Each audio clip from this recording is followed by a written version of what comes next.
Simula sa araw na ito, ako na si Xie Tingwan ang mamumuno bilang bagong CEO ng Hengyu Group. Ipopromote ng kumpanya ng buong lakas ang dating APP na Hun Lima. Sa loob ng 3 buwan, gagawin kong nangunguna dating APP sa merkado ang Han Lima. At sa loob ng 1 taon, hihigitan ng Hengyu ang Bingtian Group at magiging numero 1 tech company sa Hangzhou. Nabalitaan po namin na ang Hanlema APP ng inyong kumpanya ay puro mga aktor lamang ang gumagamit at wala talagang nagtatagumpay sa pakikipag-match. Totoo po ba ang balitang ito? President Xi, ikaw mismo ay hindi pa kasal? Paano magtitiwala ang publiko sa ginawa mong dating APP? Paano kung ako mismo ang gagamit ng Hun Lima para makipag-date at magpakasal? Sa loob ng 1 linggo, gagamitin ko ang Hun Lima para makahanap ng mapapangasawa, sa gayon ay mapatunayan kong mali ang mga chismis. Napakatapang talaga ni President Xi. Handa talaga siyang gawin ang lahat. Xie Tingwan, hindi mo na ako matandaan. Pero 10 taon na tayong magkakilala. Noong taong pumunta ako para mag-aral sa ibang bansa, nanakaw ang aking mga bagahe at wala akong ni isang kusing. May pinagdaraanan ka ba na problema? Gusto ko lang sanang humiram ng konting pera para tumawag sa telepono. May 10,000 dolyar ang card na ito. 6 na numero na 6 ang password nito. Sapat na to para sa gastusin mo sa loob ng ilang araw at para makontak ang embassy nyo. Xie Tingwan, ganito na lang ba kabilis ang desisyon mong magpakasal sa kung sino lang? Maganda ang binili nating mga screen. Pinapanood ko ang conference ng Hengyu. President Gu, ang malalaking screen na ito ay dapat gamitin sa pag-test ng mga nililinang nating AAA na mga laro. Pero ngayon ginagamit mo lang ito para panoorin ang conference ng Hengyu. Sayang naman ang kapasidad nito. At isa pa, may proyektong nagkakahalaga ng bilyon-bilyong dolyar na naghihintay para suriin ninyo. Hinihintay din ang pamumuno nyo sa pagtatayo ng Ning City, pero nanatili kayo rito ng kalahating oras para lang manood. Sa unang pagkakataon ko bilang CEO, medyo kinakabahan talaga ako. Mukhang puyat siya at may eye bags. Ano po? Alamin niyo kung sino ang nagpakalat ng mga negatibong balita laban sa Hengyu, sisiguraduhin kong babagsak siya at mawawalan ng pera. Hindi naman sa ganoon, President Gu. Hayaan na natin silang mag-away sa negosyo dahil tayo naman ang makikinabang sa huli. At isa pa, bantayan mo ang mga kaganapan kay Xie Tingwan dahil ako lang ang dapat na magpakasal sa kanya. Sa unang pagkakataon na maging CEO, kinakabahan talaga ako ng konti. President Xie, talaga bang magpapakasal ka para sa kumpanya? Dapat kong talunin ang iSuite CEO na si Gu Jingyi para maging pinakamayamang babae sa Hangzhou. Ano lang ba ang pagpapakasal? Sige po, President Xie. Hahanap ako para sa inyo ng 1 taong mahirap lang at madaling kontrolin. Sige, gawin mo na.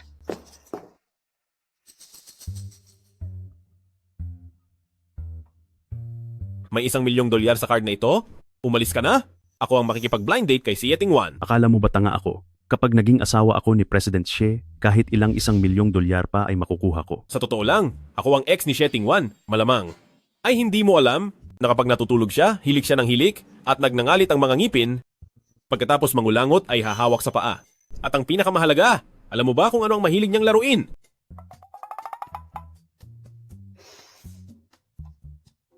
Alam mo na yon? Walang makakatiis sa kanya. Pero iba ako, mahilig ako sa hirap. Yung pakiramdam na masakit pero masaya, mahirap intindihin ng normal na tao. Bakit dalawa sila? Mahilig akong nasasaktan. Yung pakiramdam na may sakit at ligaya, mahirap intindihin ng karaniwang tao. Bakit may 2 tao? Hello, ako si Xie Tingwan, 26 na taong gulang, may master's degree sa computer science, wala na akong mga magulang, minana ko ang kumpanya ng pamilya namin, may sariling bahay at kotse, hindi ka lugi kung ako ang magiging asawa mo. Ngayon, ikwento mo naman ang tungkol sa iyo. 28 taong gulang na ako, 0 ang ipon, walang kotse o sariling bahay, pero mayroon akong isang luma at ginagamit na motor. At sa ngayon sa labas ng syudad lang ako nangungupahan, wala ring permanenteng trabaho. Ngayon ay nagbubuhat lang ng hollow blocks sa construction site. Bakit ang hirap mo na nga? Ang taas pa rin ng bilib mo sa sarili mo? Lagot? Naghihinala na siya sa akin. Bilib din naman ako sa sarili ko. Mukhang bagay pala tayo. Kung wala ka namang tutol, habang hindi pa nagsasara ang opisina, tara na at magpakasal.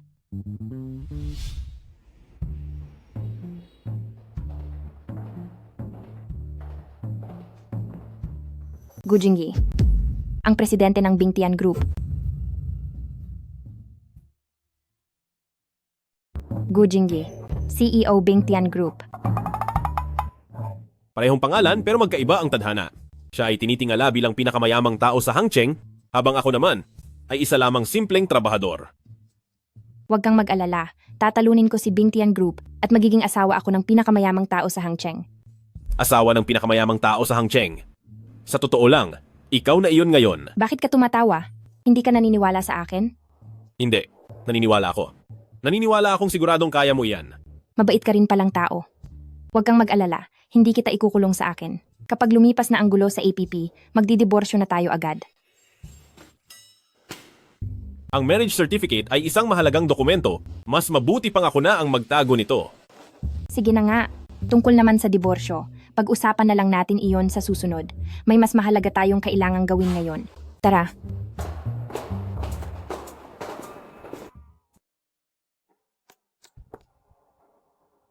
Anong ginagawa natin dito?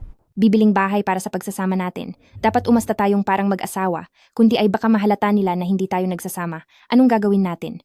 Huwag kang mag-alala. Ako na ang magbabayad para sa bahay. Magdadala rito si Special Assistant Joe ng mga tao para sa inspeksyon ngayon. Kapag nalaman nilang nagsisinungaling tayo, tapos na ang lahat. Hoy, bakit ka tumatakbo? Masyadong mahal dito, siguro ay maghanap na lang tayo ng ibang lugar.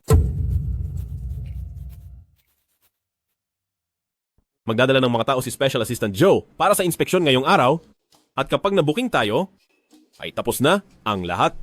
Hoy, saan ka pupunta? Sobrang mahal nito. Baka naman pupwede tayong humanap ng ibang lugar. Sa tingin mo ba gusto kong pumunta rito? Pero ang mga pagmamay-ari sa ilalim ng Bingtian Group, ang tunay na pinakamaganda sa Hangzhou. Kahit medyo mahal ay okay lang. Tara na. Mukhang maganda ang bilyang iyon. Mahusay po ang inyong panlasa. Iyan ang aming pinakamagarbong unit. Napaliligiran ng bundok at katubigan. Napakagandang tirahan po niyan. Kung ganoon, kukunin ko na iyan. Gusto ko rin ang unit na yan. Saan galing ang ghillie suit na yan? Alam mo ba ang ibig sabihin ng nauna ay dapat unahin? Anong ghillie suit? Isang ghillie suit na pangnyebe. Ano bang problema sa paningin mo? Gawa ito ng sikat na designer. Ikaw siguro si Xie Tingwan, ang lalaking binabayaran ng babaeng iyan? Ako si Binibini ng pamilyang Xie, at itong kasama ko ay ang pinakamalaking shareholder ng Hengyu si Chairman Shu na gawa mo pang maging mayabang sa harap namin? Binibini ng pamilyang She. Isang kamag-anak lang sa malayo ay ganyan na kung tawagin ang sarili. Kukunin ko ang bilyang ito. Sandali. Doble ang ibabayad ko. Pasensya na po, Ginoo, pero si Ginang Xie po ang nauna. Napakabobo mo at ayaw mong kumita. Paumanhin po, Ginang Xie. Kulang po ang pera sa card na ito. Nakalimutan ko, nung Lunes ay inilagay ko ang lahat ng pera sa research department. Sandali lang, sa tingin ko ay may laman pa ang iba kong card. Huwag kang mag-alala, ako na ang bibili. Nakakatawa, isang CEO na walang pera at nagsama pa ng isang lalaking palamunin para bumili ng marangyang bilya. May pera ka ba talaga? Nakakahiya kayo? CEO po.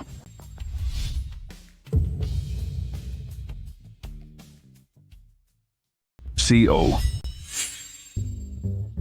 Ano? CEO? Tingnan mo, hindi na nakakapagtakang mataas ang benta ng mga ito dahil sa pagtawag ng CEO, tuwang-tuwa talaga ang mga tao. Dapat lang po. Dapat lang. Iyon po.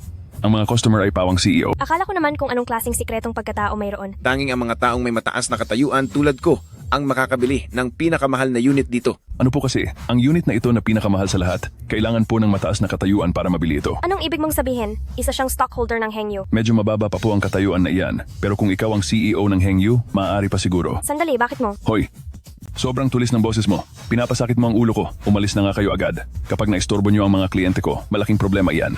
Ano pang hinihintay nyo? Gusto nyo bang tawagin ko pa ang mga security guard? Mabuti naman at marunong kayong mahiya. Mula sa likod, mukha talaga silang mga nakabalat kayong kawatan.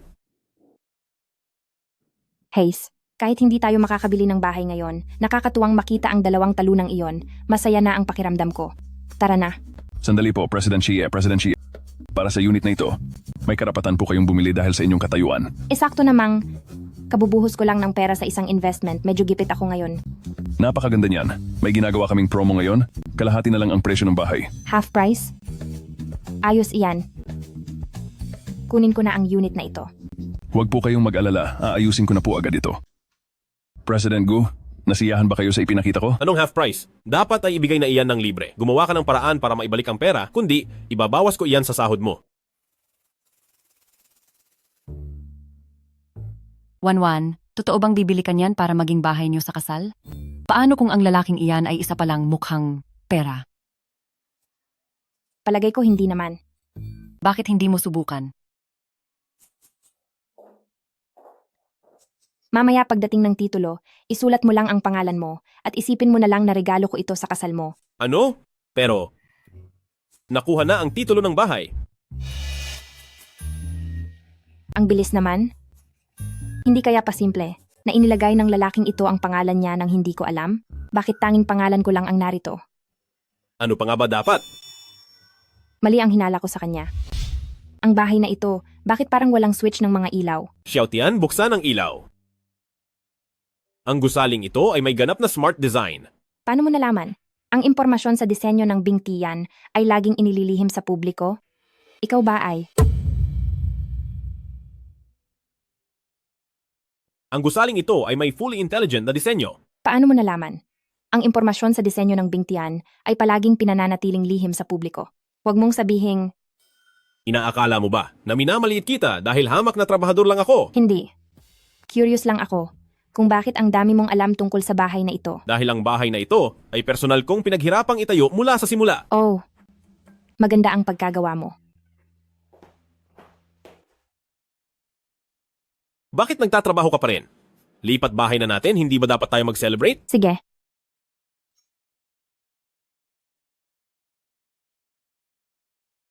Seryoso ba, Wanwan? CEO ka na, pero bakit sub-sub ka pa rin sa trabaho? Iba ako sa ibang mga CEO, tatalunin ko si Gu Jingyi at magiging pinakamayamang babae ako sa Hangcheng. Halika, huwag ka lang tumulala dyan para sa pagtalak sa Gu Jingyi at pagiging pinakamayaman sa Hangcheng. Cheers! Tama, talunin si Gu Jingyi at maging pinakamayaman sa Hangcheng galingan mo.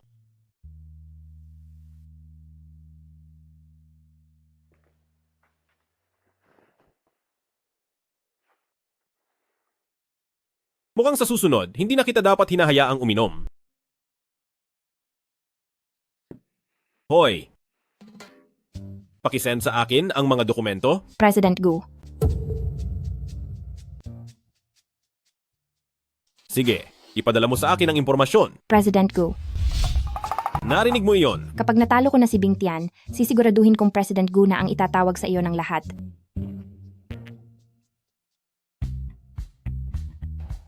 President Gu, ito po ang listahan para sa investment reception. Xie Tingwan. Opo, kasama po si Madam sa listahan ng mga inanyayahan. Sa palagay ko ay hindi na ako pupunta sa reception na iyon. Po? Hindi po. Kayo po si Presidente ng Kamara ng Komersyo. Mukhang hindi po iyan maaari. Sa bagay, ganito na lang. Ang mobile game project ng Luotian Company, ibigay mo sa kumpanya ni Madam. At dapat ang oras ng meeting ay kasabay mismo ng reception. Para lang hindi malaman ni Madam ang tunay ninyong pagkakakilanlan sa reception, ibibigay niyo po talaga ang napakalaking project na ito sa kanya? Hindi mo ba naramdaman na ito ay isang perpektong plano? Opo, talagang perpekto po. Wala talagang makakatalo sa aming President Gu. Hulaan mo kung ano ang magandang balitang narinig ko ngayon. Ano yon? Bukas, pupunta ako para pag-usapan ang project ng Lushan na mobile game. Sa paunang bayad pa lang, mababawi na natin ang pera para sa King of the Building. Talaga? Napakagandang balita niyan. Congratulations sa iyo. Kaso lang, ang oras ng meeting na ito ay kasabay ng investment reception. Gusto ko pa sanang pumunta doon para makakuha pa ng maraming projects. Hi, sa ganda ng project na iyan, huwag mo na alalahanin ang reception na iyon. Sa bagay, tama ka. Hindi ko dapat ipagpalit ang sigurado sa hindi sigurado. Pero hindi mo naman pwedeng habambuhay na trabahador ka lang. Paano kapag matanda ka na at hindi mo na kaya? Ano kaya kung sumama ka sa akin bukas sa meeting para matuto ka naman ng ibang kasanayan? Mukhang hindi ako pwede bukas. Mayroon akong importanteng kailangang gawin. O sige kung ganoon. Huwag kang mag-alala. Ang lakad mo bukas ay magiging maayos at matagumpay. Bakit parati kang parang punong-puno ng kumpiyansa sa sarili? Pero hangang-hanga ako sa iyo. Manager Liu, pakitingnan po ang kontrata. Maaari po nating baguhin ang anumang bahagi na hindi kayo kontento. Ayos ito, kontento na ako. Hindi nyo man lang po babasahin ang kontrata? Talagang kahanga-hanga ang talentong taglay ni President Xie Mei. Tiwala ako kay President Xie. Mag-ingat po kayo sa pag-alis nyo. Buti na lang matalino ako. Nilagay ko ang lokasyon ng pirmahan ng kontrata sa hotel kung saan din gaganapin ang reception. Mukhang aabot pa ako sa programa. President Gu, maaari na po kayong umakyat sa entablado. Ate, nasaan na pong parte ang program sa loob? Nagsisimula pa lang po. Kasunod na po ang talumpati ni President Gu.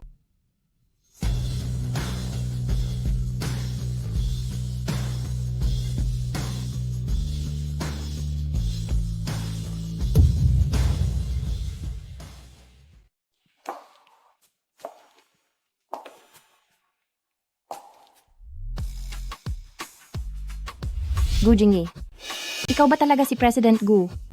Hoy! Walang problema sa mikropono. Anong ginagawa mo rito? Hindi ba may kakausapin ka? Dapat ako ang nagtatanong niyan sa iyo. Anong ginagawa mo rito? Hindi mo ba nakikita? Nagpa-part-time ako rito bilang sound engineer. Hindi ba siya yung lalaking nagbebenta ng bahay? Bakit siya nagsasalita doon? Nag-part-time siya bilang MC. Magkasama kami sa iisang group chat para sa part-time jobs.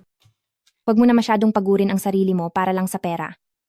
Ganito na lang, pumasok ka sa kumpanya ko bukas at bibigyan kita ng sahod. Hindi ko kailangan ng sahod. Mukha ba akong taong walang konsensya? Halika na, tutulungan ka ni ate na kumita ng pera. Ako ang bagong presidente ng Hengyu, si Xie Tingwan sana, ay magkaroon tayo ng pagkakataong magkatrabaho. Kung gusto mong makipagtulungan sa amin, dapat mong ipakita ang katapatan mo. Narito ang lahat ng alak na ito. Kung gaano karami ang maiinom mo, ganoong karami rin ang magiging order namin sa inyo. Uminom ka na. Pareho kami ng gusto. Kung gaano karami ang iinumin mo, ganoong karami ring orders ang ibibigay ko.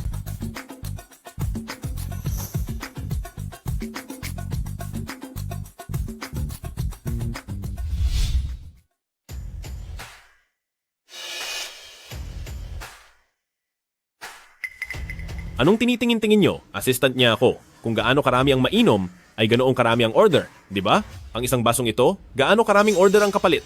10 milyong dolyar. Huwag, teka lang. 100 milyong dolyar. 100 milyong dolyar. Sapat na ba ang 100 milyon? Sapat na, tama na.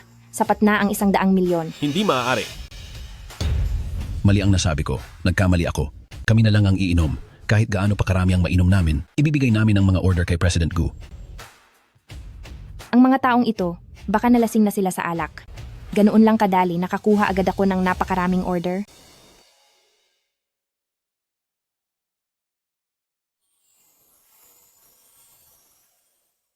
Gulo-gulo na ang buhok ko.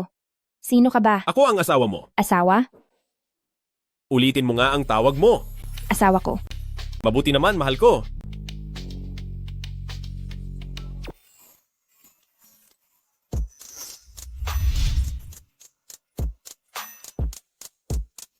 Anong asawa? Tawagin mo akong boss. Pumasok ka sa trabaho bukas.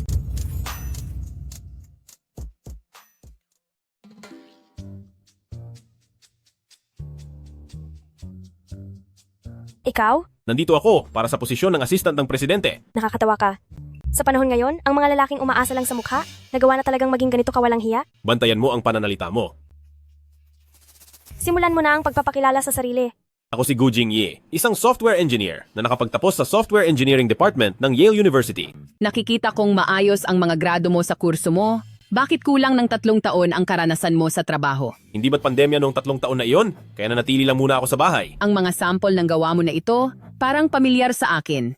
Hindi kaya kinopya mo lang ito mula sa pinakamalaking game company sa ibang bansa, iyong mga pelikulang interactive na laro? Sa totoo lang, ang proyektong iyon ay isang laro sa ilalim ng Henderson. At nagkataon na noong oras na iyon, ako ang may hawak ng proyektong iyon. Sinasabi mong ikaw ang may hawak ng proyektong ito? Sa ganda ng proyektong iyon, bakit ka pa pumunta rito sa Hengyu? Hump. Halata namang nagnakaw ka lang ng gawa. Sinasabi mong galing ka sa sikat na universidad sa ibang bansa at marami ka raw karanasan sa mga proyekto, maaring may dagdag ang resume na ito, pero huwag mo namang gawing parang himala sa sobrang pagyayabang. Umalis ka na? Hindi ang Hengyu ang tamang lugar para sa isang lalaking tulad mo, na naghahanap lang ng madaling buhay. Mismo ang presidente ang nagbigay sa akin ng offer. Hindi pa ako tapos magsalita pero pinapaalis mo na ako? Anong klaseng HR ka? Wala akong paki sa presidente, kilala mo ba kung sino ako? Ako ang young mistress ng kumpanyang ito. Ako ang nagpapasya kung sinong tatanggapin. At kung gusto kong palayasin ng isang tao, siguradong mawawala siya sa harap ko. Young mistress, hindi ba HR ka lang? Ganoon ba kalaki ang kapangyarihan mo? Umalis ka na sa harap ko. Napakasinungaling mo.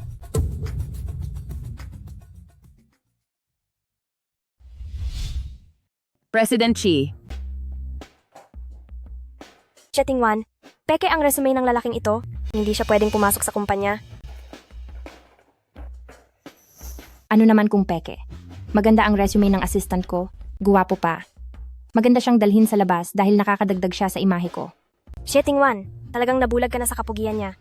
Kung ang kumpanya ay ibibigay sa iyo, paano kami makakatiyak na maayos ito? Huwag na po ninyong pahirapan ang inyong sarili sa pag-iisip niyan. President Xie, parating na po rito si President Wang. Pakituloy mo rito si President Wang. Ito ba ang ginawa mong plano para sa akin? President Wang, maghuminahon po kayo. Siguradong gagawa ang kumpanya namin ng mas maayos na bersyon para sa inyo. Wag na. Wala na akong oras na aksayahin sa'yo. President Wang. Ano? Pati ang pag-alis ko, pipigilan niyo pa. Hindi po. Pakinggan niyo muna ako. President Wang, baka naman pwede niyo akong bigyan ng ilang minuto para pakinggan ang plano ko. Assistant ka lang naman. Anong klaseng plano naman ang maiisip mo? President Wang, baka pwedeng bigyan niyo ako ng ilang minuto para pakinggan ang plano ko. Isa ka lang assistant. Anong klaseng plano naman ang maiisip mo? President Wang, ang inspirasyon ko sa disenyong ito ay galing sa Barok. Karamihan sa mga mobile games ngayon ay mas nakatuon sa future tech feel na parang cyberpunk, pero sa tingin ko kung isasama natin ang Baroque style, mas maganda nating mabubuksan ang lokal na merkado natin. Ito ang buong ideya ng aking panukala.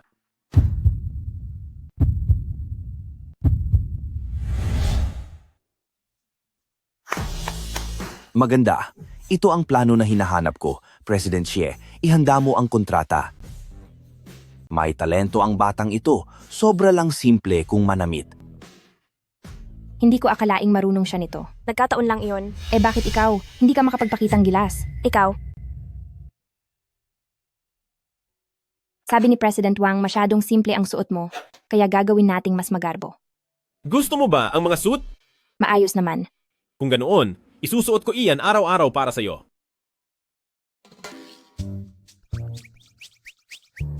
Anong ibig sabihin ng senyas na iyon? Magkakilala ba kayo? siya kaya ay... Siya po ang boss ko.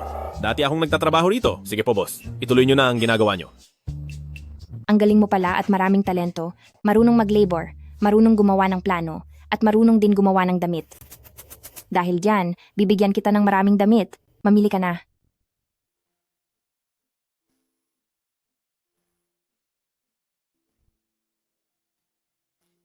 Guwapo ka na. Marami pang alam. Medyo mahirap lang. Pero ayos lang. Kaya kong kumita ng pera. Boss, pabalot po. Kukunin ko ang lahat ng iyon. Ako na ang magbabayad. Kasal na tayo, wala namang dahilan para ikaw ang magbayad. Itabi mo na lang ang pera mo para sa sarili mong gastusin. Dahil kasal na tayo, ang pera ko ay pera mo na rin. Ito ay isa sa 10 limitadong black card sa buong mundo.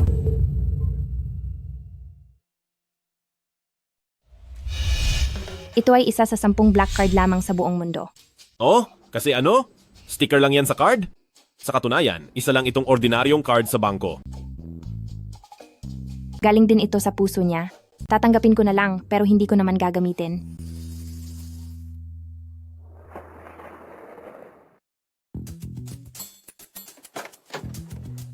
Palihim na akong humanap ng mga tao para tulungan ng madam na ayusin ang kumpanya ng kalaban. Tandaan mo, huwag kang masyadong halata. Mananagot ka kapag nalaman nila ito. Tsaka isa pa, ang tungkol sa relasyon nating dalawa, hindi ito dapat malaman ng iba. Ano ba ang relasyon niyo? Kaming dalawa ay malayong kamag-anak. Anak siya ng bayaw ng pinsan ko sa panig ng panganay na tiyahin ko. Si Pinsang Malayo. Opo. Pinsang Malayo? Ngayon lang ako nakakita ng kamag-anak ni Laugu. Dahil nagkataon naman ngayong araw, halika at kumain muna sa bahay para makita ko na rin kung kumusta ang ibinebenta mong bahay. Sige po. Sige po. Tara na po. Bibili muna tayo ng mga rekado. Tara.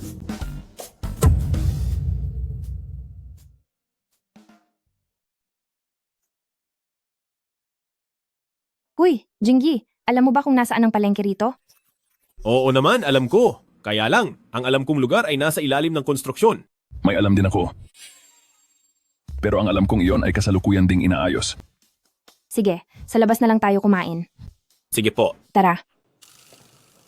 Ang restaurant na ito ay para sa private cooking. Ang mga chef dito ay mga eksperto mula pa sa orihinal na pangkat ng mga royal banquet. Nabalitaan ko lang din ito, at ito ang unang beses ko rito. Paumanhin po. Puno na po ang aming mga reservation para sa araw na ito.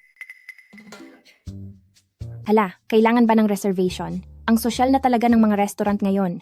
Lipat na lang tayo sa iba. Ayos lang, ako ang taya. Huwag na magpilit. Hindi nga tayo makapasok. Huwag mong kalimutan na marami na akong naging trabaho noon. At nagtrabaho na ako rito bilang tagahugas ng plato. Ang boss dito ay binigyan ako noon ng isang special coupon. Hindi lang ito malalampasan ng reservation. May kalahating presyo pa ito. Mabuti naman kung ganoon. Pakitingin naman po nito kung magagamit pa ba ang coupon na ito. Idilat mo ang iyong mga mata at tingnan ng mabuti, ito ang Bishanj.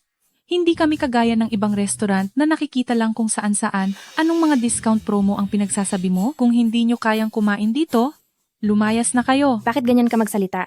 Bakit mo kami minaliit ng ganyan? Kung ano ang katayuan nyo sa buhay, iyon din ang magiging trato ko sa inyo. Umalis na kayo. Baka madumihan nyo pa ang sahig na kalalampaso ko lang. Anong nangyayari rito? Manager, tignan nyo po ang tatlong ito. Halatang mga manloloko at gustong kumain ng libre.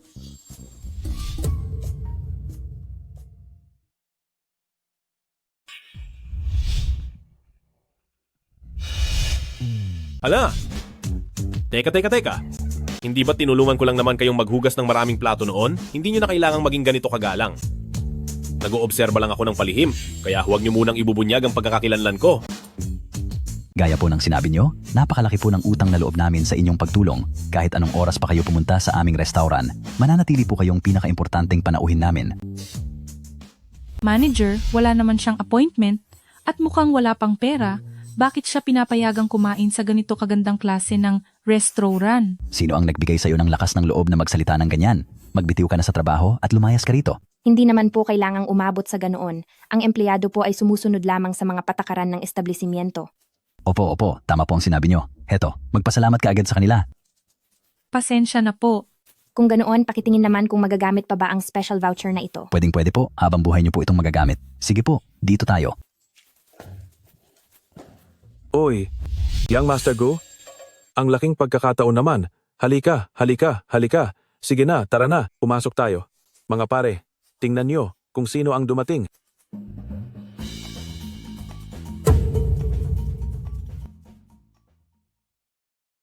Hoy, Young Master Gu. Anong coincidence naman? Halika rito, tara. Mga tol, tingnan nyo kung sino ang dumating. Young Master Gu. Iba na ang panahon. Sa tabi ni Young Master Gu, kailan pa nagkaroon ng babae? Oo nga, kapag nalaman ito ng ibang mga babae, tiyak na madudurog ang mga puso nila. Young Master Gu, sino ba sila? Mabubuting kaibigan lang. Kaming magkakaibigan, hilig lang talaga naming tawagin ang isa't isa ng boss. O kaya naman sir, di ba? Ipakikilala ko kayo. Asawa ko, si Xie Tingwan. Nagtatrabaho ako ngayon sa kumpanyang Hengyu bilang assistant niya. Asawa? Kailan ka pa nagpakasal? Bakit si mga tol ay walang kaalam-alam tungkol dito? Oo nga naman. Assistant? Hindi ba dapat nasa bingtian ka? Ang asawa ko ay isang executive president ng Hengyu. Ang antas niya ay malayo sa ating mga karaniwang tao. Karaniwang tao? Pare-pareho lang naman tayo. Walang pinagkaiba kahit sino ka pa. Sige po, basta hindi po kami kinahihiya ni sister-in-law, ayos na. Sakto, sabay-sabay na tayong kumain. Opo, sister-in-law. Halika po. Rito kayo maupo sa gitna. Sister-in-law. Tama po. Upo na po kayo. Anong trabaho ninyong lahat? Isa akong polymer materials engineer. Napakagaling naman. Huwag kang maniwala sa kanya. Pampakilig lang ang mga sinasabi niyan kahit ano pang engineering ang sabihin niya. Sa kalsada lang naman siya nagkakabit ng film sa mga cellphone. Huwag kang makikinig sa kanya. Masarap lang pakinggan ang mga sinasabi niya. Anong polymer engineer? Tagabitbit lang siya sa ilalim ng tulay.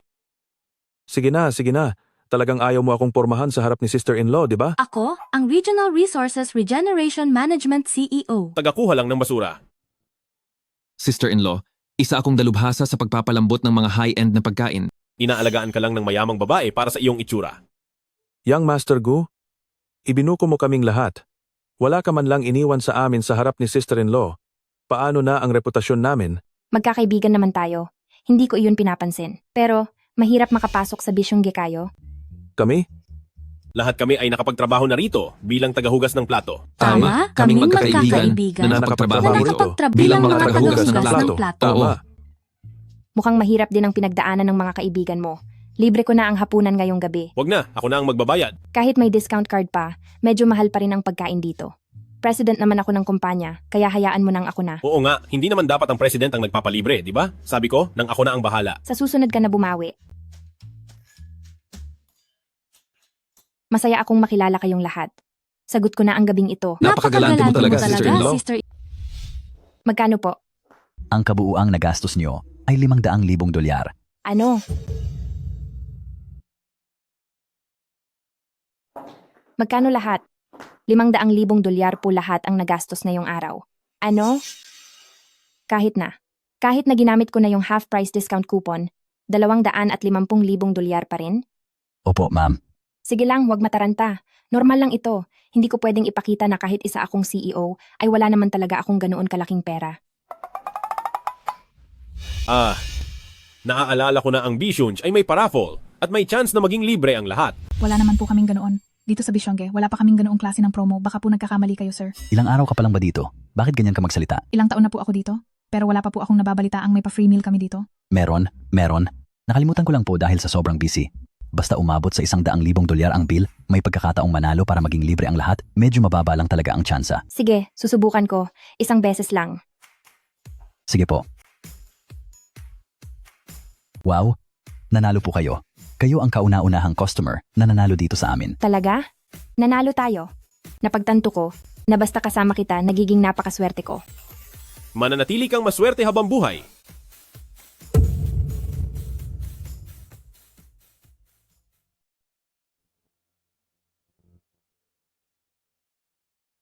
Sakay na. Ihahatid kita sa kumpanya. Wag na po. Baka may makakita pa sa atin at isipin nilang isa lang akong lalaking umaasa sa babae o palamunin. Baka masira pa ang reputasyon nyo dahil doon. Sige, ganoon ba? Oo nga pala. May ibibigay ako sa iyo. Halika rito. Tingnan mo kung magugustuhan mo ito. Opo. Gusto ko po. Ang ganda, bagay na bagay sa forma ko. Mabuti naman at nagustuhan mo. Sige, aalis na po ako. Sige, mag-ingat ka. Bye! Bye. Ang cute niya talaga. Hoy, baguhan. Gawin mo itong dokumentong ito para sa akin. Hindi ba bago ka lang din naman dito? At saka trabaho mo yan. Wala akong obligasyong tulungan ka. Ikaw? Isa ka lang namang mahirap na naka-electric bike lang. Kapag sinabi kong gawin mo, gawin mo. Kung ayaw mong mapahamak, umalis ka na sa harapan ko. Ay, natatakot ako. Graduate kaya ako sa MIT. Sa isang taong peke ang resume na katulad mo, anong panama mo sa akin? Sinasabi ko sa iyo, sumunod ka na lang at gawin ito. Kundi, sisiguraduhin kong magsisisi ka. Sigurado ka ba? Anong kaguluhan ito? Kumpanya ito. Hindi ito palengke. Anong ingay ito? Opisina ito. Hindi palengke. President Xie, ayaw po magtrabaho ni Gu Jingyi, sipain niyo na po siya. Trabaho mo yan? At wala akong pakialam. Anong ibig mong sabihing trabaho ko? Pareho tayong bago rito, kaya dapat lang na tumulong tayo sa pag-unlad ng kumpanya. Gu Jingyi, halika rito. Mukhang may masisipa na rito.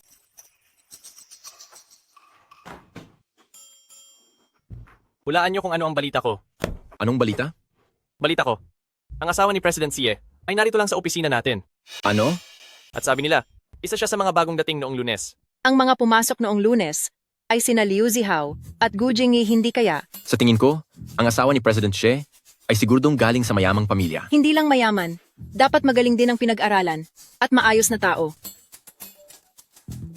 Zihao, ikaw ba ang asawa ni President Xie? Ayos to. Siguradong masisipa na si Gu Jingyi.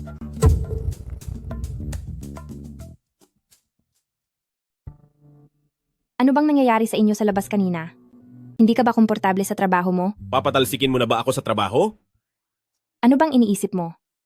Malaki na ang naiambag mo sa kumpanyang ito, kaya imposibleng hindi kita pahalagahan. Tara, samahan mo akong makipagnegosasyon para sa kontrata. Siguro ay wag na lang po ako sumama. Marami pa po kasi akong tatapusing trabaho. Kakaumpisa mo pa lang sa trabaho, anong trabaho naman ang tinutukoy mo? Yung si Liu. Ano nga ulit pangalan niya? Marami siyang ibinigay na gagawin sa akin. Simula ngayon, kailangan mo lang gawin ang mga trabahong ako mismo ang magbibigay sa iyo. Dahil nasa Hunt Wedding app na ako at ang balita tungkol sa pagpapakasal ay nagpatigil na sa mga bali-balita. At ngayon, maayos na ang takbo ng ating app.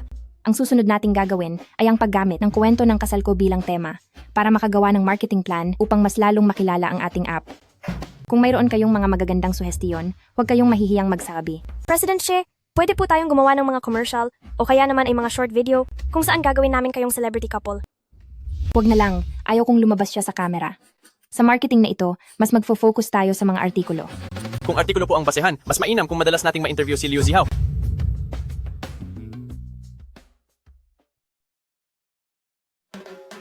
Zihao, hindi ba't mahilig kang uminom ng kape? Ito ay galing pa sa bakasyon ko sa Yunnan. Sadya ko itong ibinili ng coffee beans para sa iyo. Tikman mo ito. Noong nakaraang namasyal ako, nakita ko itong bow tie. Bagay na bagay sa iyo. Zihao, tikman mo muna ang kape ko. Zihao, tingnan mo ito. Sadya kitang pinili ng sapatos na gawa sa balat. Gawa ito sa tunay na leather. Zihao, mukhang masyadong nakakapagod ang trabaho mo. Ako na lang ang tatapos nito para sa'yo. Ay naku, nakakahiya naman. Huwag po kayong magmadali. Pila-pila lang tayo. Zihao, tungkol ito sa isinusulat nating plano. Gusto ko sanang marinig ang kuwento kung paano kayo nagkakilala ni President Xi. Totoo bang nagmadali kayong magpakasal? Kami ni President Xi ay nagpakasal ng mabilisan. Iyon. Maling tao yata ang kinakausap nyo. Ako ang tunay na asawa ni President Xi.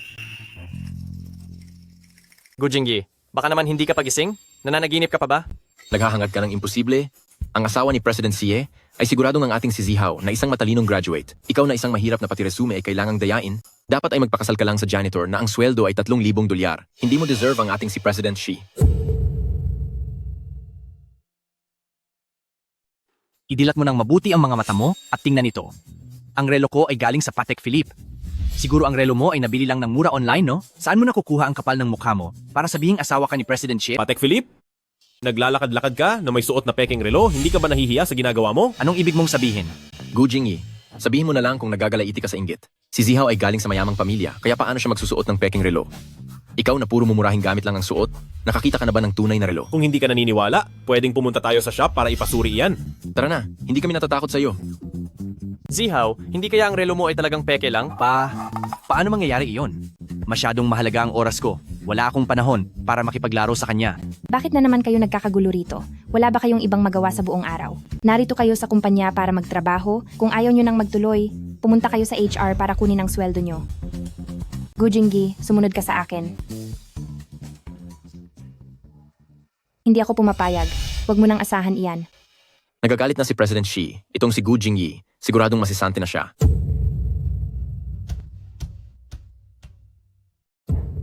Sa ilalim ito ng manor ni Bing Tian, hindi ako pupunta doon para sa ating prenup photoshoot. Pero ang bahay nyo kay Bing Tian, ay binili nyo naman, di ba? Iba naman yon. Ang pagbili ng bahay mula kay Bing Tian ay patunay ng aking katayuan.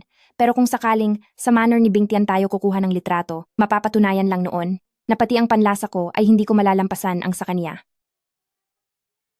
Kahit hindi ko maintindihan ang logic mo, ibibigay ko ang gusto mo. Kumusta naman ang villa ng Zui mo? Basta't hindi lang ito ari-arian ng CEO ni Bing Tian. Buti na lang at nitong mga nakaraang taon, marami akong nabiling sikretong ari-arian. Zihao, hayaan mong tulungan kita rito.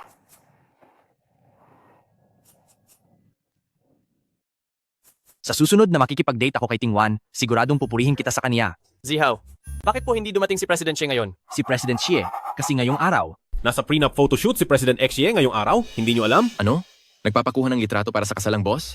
Zihao, bakit po hindi kayo kasama roon? Huwag niyo siyang pakinggan. Si Tingwan ay talagang hindi lang gustong pumasok sa kumpanya ngayon. Halikayo. Ito ang litrato sa posts ni President Xi. Kasalukuyan siyang nasa villa ng Zui mo para sa kaniyang photoshoot. Posible bang wala ka man lang WeChat account ni President Xi? Hindi kaya. Wala ka man lang WeChat ni President Xi? Siyempre meron ako. Ayoko lang na maabala ninyo si Tingwan. Para sa pictorial ng kasal lang ito. Pictorial ng kasal? Dapat ay nandoon ang asawang boss, di ba? Pupunta na ako ngayon. Hoy! Liu Zihao, hindi pa kami nakapunta sa villa ng Zui mo. Kaya naman, maaari mo ba kaming isama para makakita ng bago? Oo nga, Zihaw. Mag-uuwian na rin naman. Lapit na ang dismissal. Isama mo na kami para makita ang mansyong iyon.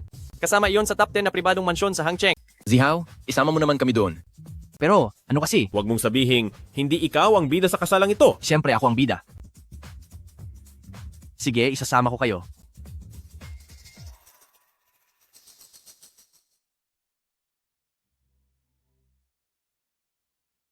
Grabe, hindi ko akalaing makakapunta tayo rito sa tanyag na villa ng Zui mo. Zihaw, bilis, ituloy mo na kami sa loob.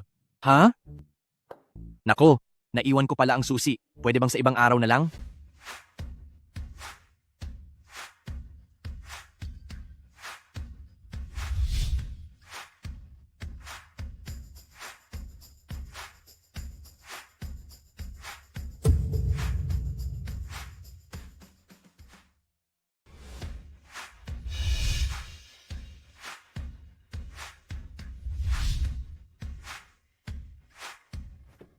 Zihaw, hindi naman kaya na hindi mo talaga asawa si President Xie. Ay naku, kung hindi si Zihaw, sino pa ba?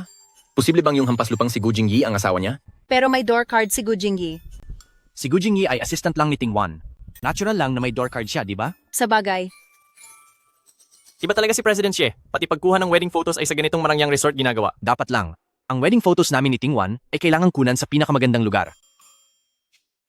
Kundi, dalhin mo kami kay President Xie, kaysa palakad-lakad lang tayo rito nang walang patutunguhan. Huwag tayong magmadali. Baka naman hindi mo alam kung nasaan ang dressing room ni President Xie. Paano namang hindi ko malalaman? Sumunod kayo sa akin.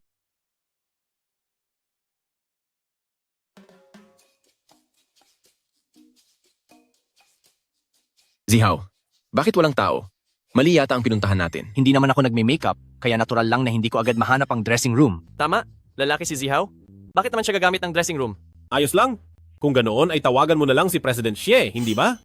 Gu Jingyi, ano bang problema mo ngayong araw? Bakit parati kang naghahanap ng away? Inggit lang siguro siya. Kung mayabang ka talaga.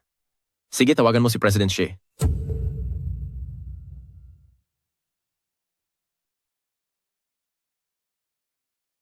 Hello, President Xie? Nasa villa na kami ngayon, pero hindi namin mahanap ang daan. Pwede mo ba kaming sunduin dito? Sige, i-share mo ang location mo.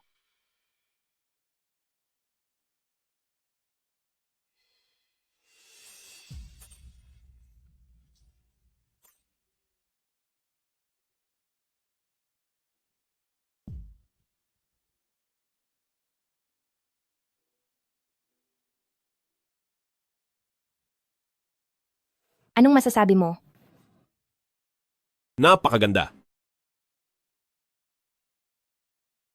President Xie, ang ganda-ganda mo talaga. Parang isang anghel na bumaba mula sa langit. Nagagawa nga talaga ni Gu Jingyi na tawagin si President Xie para lumabas. Assistant si Gu Jingyi ni President Xie, hindi ba't normal lang natawagan niya si President Xie? Tulala ka na? Bakit hindi ka makapagsalita? President Xie. Zihaw, bakit nagbago ang tawag mo kay President Xie? Zihaw, bilisan mo at magpalit ka na ng damit para makapag-shoot na kayo ng wedding photo ni President Xie. Hindi na kami makapaghintay. Ako? Anong wedding photo namin ni Zihaw? President Xie, hindi ba mag-asawa na kayo ni Zihaw? Naku, akala kasi ng lahat na si Zihaw ang asawa ni President Xie. Hindi po totoo yon, President Xie. Makinig ka muna sa paliwanag ko. Ako. Nagkamali lang silang lahat. Hindi kami nagkamali. Iyon ang totoo. Ano? Naniwala kayo agad sa sinabi ko, hindi ba? Naniwala kayo agad sa sinabi ko. Simula ngayon, tanggal ka na sa trabaho. At kayong lahat, huwag puro tsismis ang inuuna ninyo. Kapag hindi ninyo naabot ang kwota sa buwang ito, magligpit na kayo ng gamit at lumayas din kayo. At kayong lahat, tigilan nyo ang pakikichismis araw-araw. Kapag hindi nyo natapos ang kwota nyo ngayong buwan, magligpit na kayo ng gamit at umalis dito. Si President Xie, kung hindi si Liu Zihaw, baka naman si Gu Jingyi? Uy, ang tapang mo talaga. Kayo, araw-araw na lang. Lahat na lang ay kinuryos nyo. Totoong may asawa na ako, pero wala siya sa kumpanyang ito. Sige na, kung kontento na kayo sa nalaman nyo, bumalik na kayo sa trabaho, huwag nyong ubusin ang oras nyo sa kalokohan. Gu Jingyi, sumunod ka sa akin.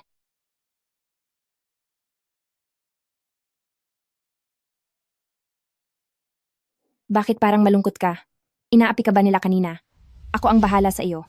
Sa bagay, hamak na trabahador lang naman ako noon. Hindi ako nababagay kay President Xie. Walang kinalaman ang estado sa buhay rito.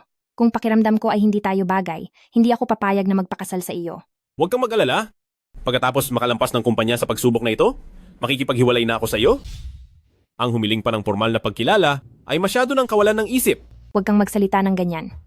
Alam mo namang bago pa lang ako sa posisyong ito at marami pa ring bumabantay sa bawat galaw ko. Mapapanganib ka kapag isiniwalat natin ang totoo. Natatakot akong gamitin ka ng mga kalaban ko laban sa akin. Hindi ako natatakot doon. Malapit ka sa akin, kaya natural lang na protektahan kita. Sa ngayon, kailangan muna nating ilihim ang tunay mong pagkatao para sa ikabubuti natin. Sige, itatago ko ng maigi ang totoo kong pagkatao.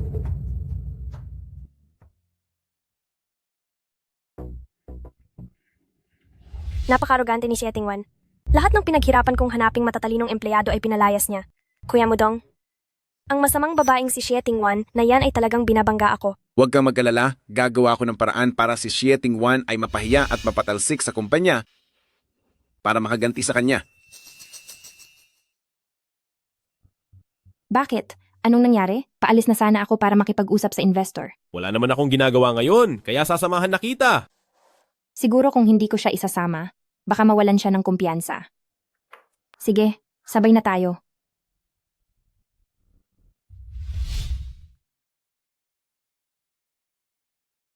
Maghintay ka na lang dito sa ibaba. Ako na ang aakyat para makipag-usap kay President Liu.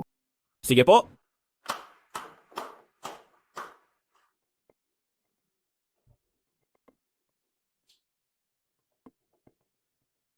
Hello! Pakiimbestigahan mo ang presidente ng Shanghai Company.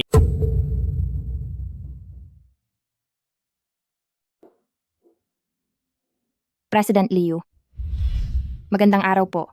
Ako po ang Executive CEO ng Hengyu Group, si Sheting Wan. Nakausap ko na po kayo sa telepono noon tungkol sa proposal para sa new energy system. Naaalala niyo pa po ba? President Cheo, halika. Maupo ka. Ay nako, President Che. Mukhang hindi maganda ang kalagayan ng Hengyu ngayon. At narinig ko rin na ikaw at ang pinakamalaking stockholder nyo ay may pinag-aawayan. President Liu, mga sabi-sabi lang ang mga iyon. Pag-usapan na lang po natin ang tungkol sa ating proposal. Oo talaga. Siyempre, kailangang dahan-dahanin natin ito. President Liu, nandito ako para pag-usapan ang negosyo natin. Siyempre, sa ganitong klase ng partnership, dapat itingnan muna natin ang personal nating ugnayan. President Liu, dahil mukhang ayaw nyo namang makipag-ugnayan sa negosyo, aalis na lang po ako. Sandali, huwag kang magmadali. Anong ibig sabihin nito? President Xie, huwag kang maging mapagmataas. Kung papasayahin mo ako, iyong puhunan, pati ang proposal na ito ay wala na magiging problema. Lumayas ka. Bitawan mo ako. President Xie, huwag kang umalis. Bitawan mo ako. Tatawag ako ng 911.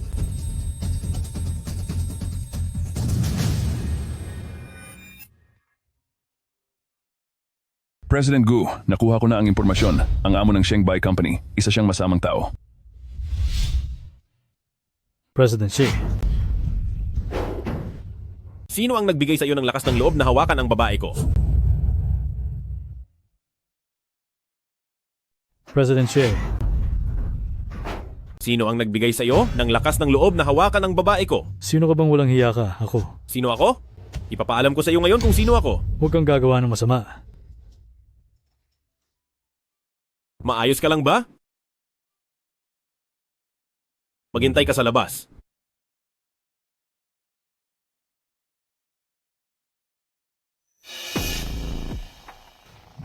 Ikaw na bata ka. Lalabanan mo ako? Alam mo ba kung sino ako? Ako ang presidente ng kumpanyang ito. Mag-ingat ka. Baka hindi mo kayaning harapin ang ganti ko. Sige. Ipatikim mo sa akin ang sinasabi mong ganti.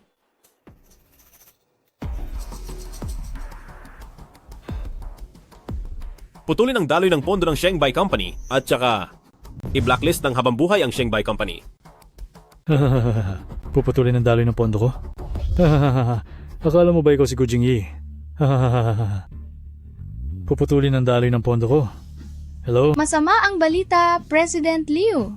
Patuloy na bumabagsak ang stocks ng kumpanya, Bingtian Group ay nag-anunsyo ng total ban laban sa atin? Anong sabi mo? Ulitin mo ang sinabi mo. President Xi, kasalanan ko ang lahat. Nabulag ako sa sariling pagnanasa. Handa na po akong lumuhod sa inyo. Mali ko po ito. Mali ko.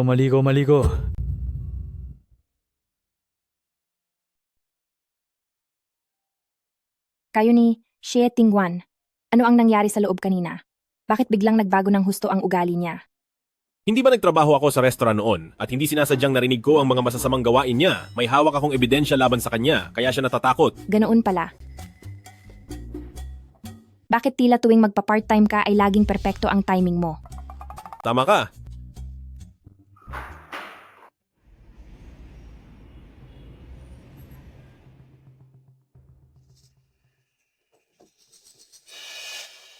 Anong tinitingin-tingin mo? Hindi ka karapat-dapat manatili sa kumpanya. Pirmahan mo na ito agad at umalis ka na rito. Bakit ko naman pipirmahan? Isa ka lang namang lalaking palamunin na inaalagaan ni Xie Tingwan. Ano bang ambag mo sa kumpanya? Sino ang nagbigay sa iyo ng lakas ng loob na pagsabihan siya? Sinaktan mo ako? Bakit? Kinain ni Zubaji ang mahiwagang prutas? Kaya nakalimutan mo na ang lasa ng masaktan? Gusto mo bang subukan muli? Sinaktan mo ako? Tatalsikin na kita sa trabaho. Sinuntok mo ako? Sisibakin kita sa trabaho. Si President Xie ang kumuha sa akin. At wala kang karapatang tanggalin ako. Hamak na assistant ka lang. Nagmamalaki ka lang dahil kay Xie Tingwan. Akala mo ba ay hindi kita kayang tanggalin? Iniisip mo ba talaga na ang isang tulad mong mahirap ay may makapangyarihang kakampi? Ako ang kakampi niya. Isang babaeng umaasa lang sa pamana ng mga magulang, anong naitulong mo sa kumpanyang ito? Nakikita mo namang bumabagsak na ang kumpanya, pinapayuhan kita, ibigay mo na sa akin ang posisyon ng pagiging CEO. Masyadong halata ang mga masamang balak mo. Ginagawa ko ito para sa ikabubuti mo. Huwag mo akong daanin sa mga ganyang salita. Ang mga plano sa loob ng utak mo, huwag mong isiping hindi ko alam. Ikaw. Masamang balita po, President Xie. Inireklamo ng plagiarism ang Han Leme app. Anong nangyari? Sinasabi ko na nga ba, ang mga app na iyan, aksaya lang sa pera. Manahimik ka. Tawagan agad ang abogado. President Xi, napakahirap ng kasong ito. Dahil ang problema ay nanggagaling sa loob ng kumpanya. Sa loob ng kumpanya. Opo, ang problemang ito ay lumitaw dahil sa iisang dahilan at iyon ay dahil mayroong trader sa loob ng kumpanya. Trader? Opo, para masolusyonan ito, kailangang mahanap ang trader na iyon.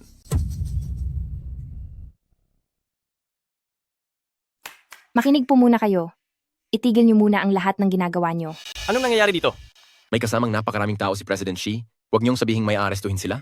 May nagtaksil sa kumpanya, kaya ngayong araw ay susuriin ko ang lahat ng datos sa loob ng bawat computer sa opisina. Huwag kayong mag-alala, hindi ko pakikialaman ang inyong mga personal na gamit. Simulan ang investigasyon.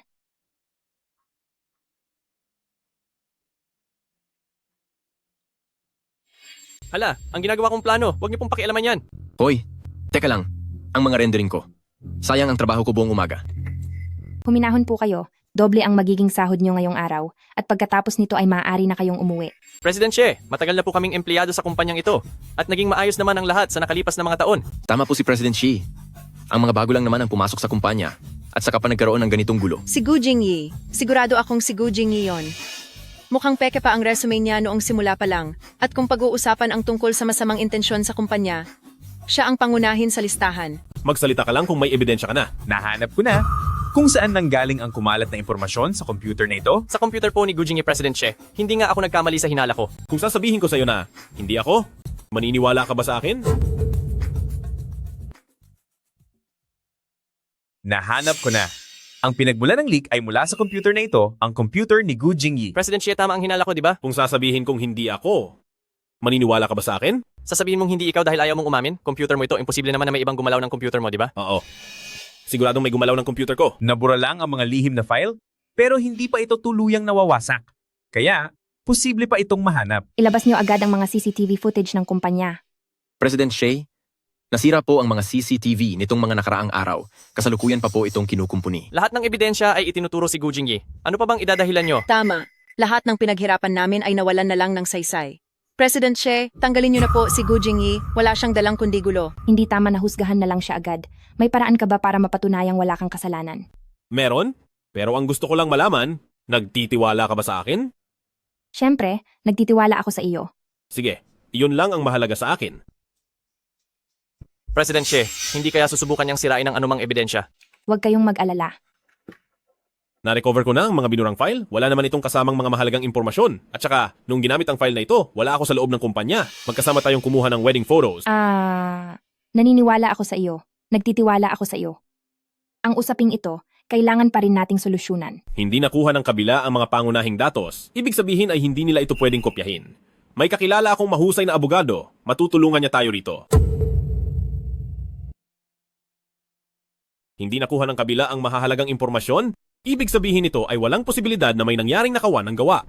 May kakilala akong sikat na abogado na pwedeng tumulong sa atin? Huwag kang magmayabang. Isa ka lang namang maliit na empleyado. Paano ka naman makakakilala ng sikat na abogado? Sinabi mo pa, akala mo naman kung sino kang malaking tao. Kung may kakayahan ka talaga, ayusin mo ang problema. Hindi yung nagsasalita ka lang ng kung ano-ano rito. Sa loob ng 20 minuto, pumunta ka rito sa Hengyu. Hihingi ka ng tulong sa kaibigan mo, pero parang hindi naman ata tama ang pananalita mo. Masyado na kaming magkakilala, ganito talaga ang paraan ng pag-uusap namin, maikli at diretso, basta naiintindihan.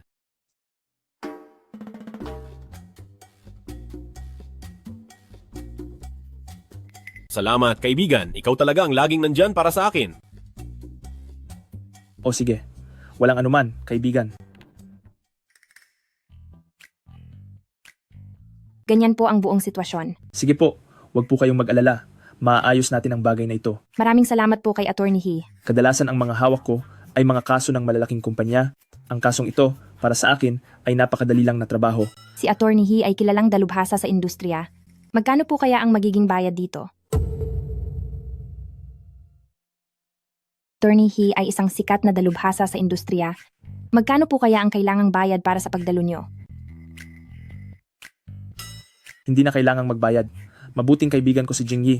Maliit na bagay lang ang pagtulong na ito. Ngunit, hiwalay ang usaping negosyo sa pagkakaibigan, dapat ko po kayong bayaran. Magkaibigan na kami ng maraming taon, sapat na ang ilibre siya ng pagkain sa susunod. Tama. Kapag nilibre ako ni President Gu ng pagkain, siguradong mas tataas pa ang halaga ng bayad sa akin.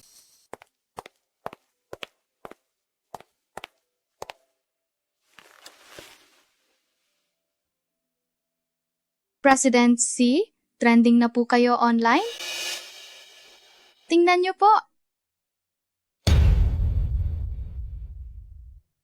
Alamin nyo kung sino ang nagpakalat nito. At saka, ano ba ang sinasabi ng mga tao sa comment section? Sinasabi po nila. Sabi nila, Diretsuhin mo na ako. sinasabi po nila na bilang developer, kung kayo mismo ay masyadong malaro sa pag-ibig, ibig sabihin ba ang Hanlemu APP ay ginawa lamang para magbigay ng pagkakataong makipagkilala sa mga taong nag-iisa? Imbis na tunay na pagsilbihan ang mga naghahanap ng mapapangasawa? Inaayos na ba ito ng public relations team? Opo, pero hindi talaga naniniwala ang mga netizen na maghahanap kayo ng lalaking mas mababa ang antas kaysa sa inyo. Sabi nila, kailangan niyong linawin ang inyong pagkatao, kundi iisipin nilang gumagawa kayo ng hindi maganda. Sunod-sunod talaga ang kamalasan.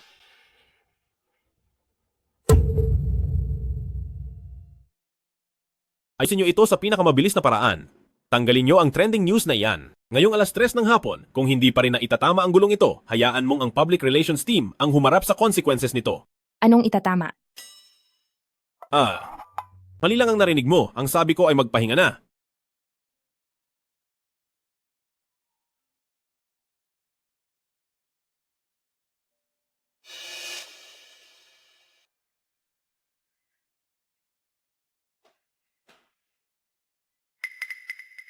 Bakit? Alam mo ba, hindi lang ang mga litrato tungkol sa pagbili ng bahay ang naayos, pati ang issue tungkol sa pangungopya ay naresolba na rin. Alam ko na malalampasan mo rin ang anumang kamalasan.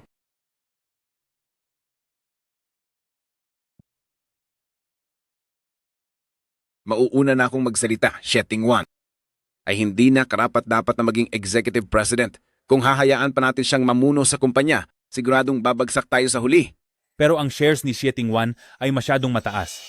Anong ikinatatakot mo? Ang pinagsama-samang shares natin, bagamat mas kaunti ng kaunti kaysa sa kanya, ay may mas maraming karanasan at kwalifikasyon. At bukod doon, maraming empleyado ang naniniwala sa atin. Ano ang dapat nating gawin? Pag-usapan na lang muna natin yan sa susunod.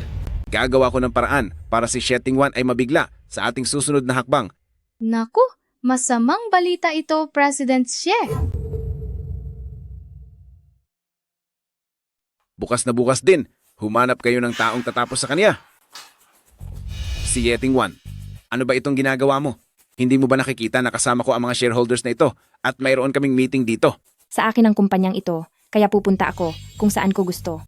Napakaswerte mo naman at masyado kang mayabang. Kung mayabang man ako, hindi ko na sana hinahayaang manatili kayo dito sa kumpanya ko para pag-usapan kung paano ako mapapatalsik. Shieting One, talagang hindi ka bagay na maging presidente. Isipin mo naman simula nang maupo ka, napakadaming gulo na ang dinala mo sa kumpanya. President Che, sabihin mo nga, ang ginagawa mong app na iyon, kumita na ba iyon? Nasa market na ba iyon? Ha? Chairman Shu, hindi mo kailangang maging gahaman sa pera. Ang pag-aaral at pag-aayos ng isang app ay talagang nangangailangan ng panahon at hindi ito para lang sa mabilisang kita na bigla na lang lilitaw. Ang layunin ng kumpanya ay kumita, hindi ang mangarap lang ng kung ano-ano. Siyempre naman, pero ang layunin ko ay hindi para sa mabilisang pera, kundi para sa pangmatagalang tagumpay. Pangarap mo lang ang lahat ng iyan. Ngayon, ang mga kabataan ay wala ng interes sa pag-aasawa, mahihirapan kang kumita mula riyan. Dahil nga sa ganoon, kaya nagpaplano ako na makipagtulungan sa mga tamang ahensya. President Che, masyadong mataas ang pangarap mo. Sa loob ng 6 na buwan, kung hindi maging maayos ang Hengyu, kusa akong magbibitiw sa posisyon ko bilang presidente. Sa loob ng 6 na buwan, kapag hindi umunlad ang Hengyu, ako na mismo ang magbibitiw sa pwesto ko bilang presidente. Oh. Sige, President Xie, pero ang mga salitang nasabi mo na ay parang natapong tubig na hindi mo na mababawi pa. Ang aking Shieting One ay may isang salita at hindi kailanman mababali.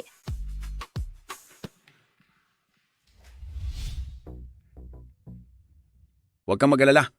Para sa Shieting One na makuha ang kooperasyon ay hindi ganoon kadali.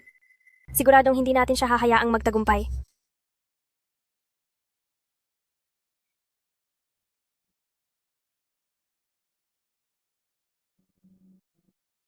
Mag-aalas 3 na? Hindi ka pa ba matutulog? Hindi pa ako inaantok, mauna ka na pong magpahinga. Sasamahan kita. Huwag na po. Importante ang pagtulog. Matutulog din ako pagkatapos nito. Ayos lang? Hindi rin naman ako inaantok. Sasamahan na kita. Sige po kung ganoon. Matulog ka na kung mapagod ka. Sige. Magse-cellphone muna ako.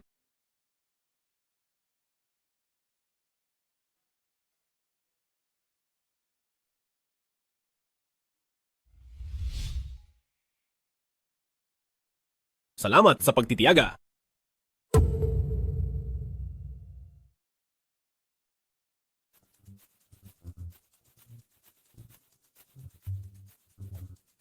Hello President Zhang, ako po ang presidente ng Hengyu, si Shieting One, tungkol po sa software na nabanggit ko sa inyo noong nakaraan. Bakit parang minamalas ako? Bakit binababaan nila ako ng telepono kapag nalaman nilang ako ito? President Xie, siguradong pakana ito ni na Chairman Su at Xie Xingyue. Wala tayong magagawa. Pupunta na lang ako mismo para makipagkita sa kanila mamaya. Natalo agad bago pa man makapagsimula.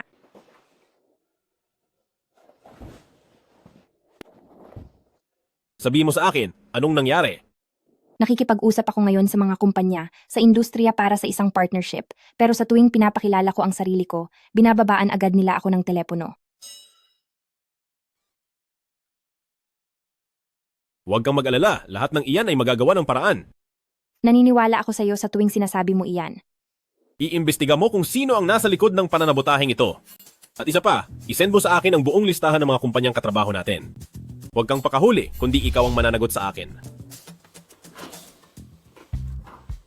Naisipan mo na bang makipag-partner sa Bing Tian? Hindi.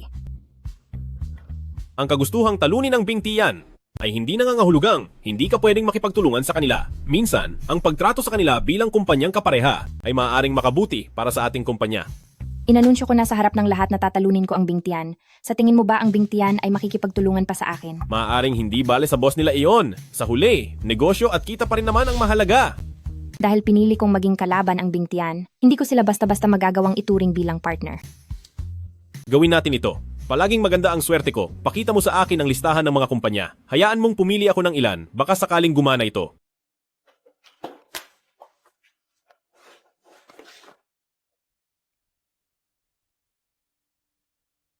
Subukan natin.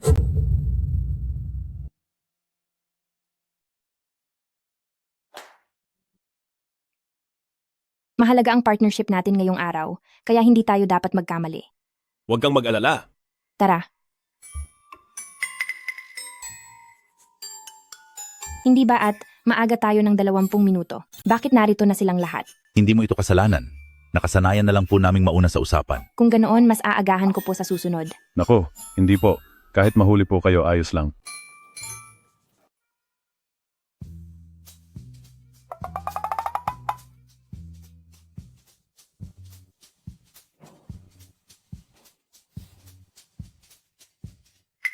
Bakit parang may kakaiba? Wala kayang nanloloko sa atin? Siguro po, natatakot lang sila sa inyo. Nga pala, ako ang taya ngayong araw, kaya kain na po tayo. Bakit kumain ka na agad? Ang bastos mo. Patay tayo nito. Magagalit kaya si President Gu? Ang babaeng ito, siguradong palalayasain na siya rito. Pasensya na po sa inyong lahat. Sa sobrang gutom ko, nakalimutan ko ang kagandahang asal. Hindi nyo naman siguro ako sisisihin, di ba? Hindi po, hindi po.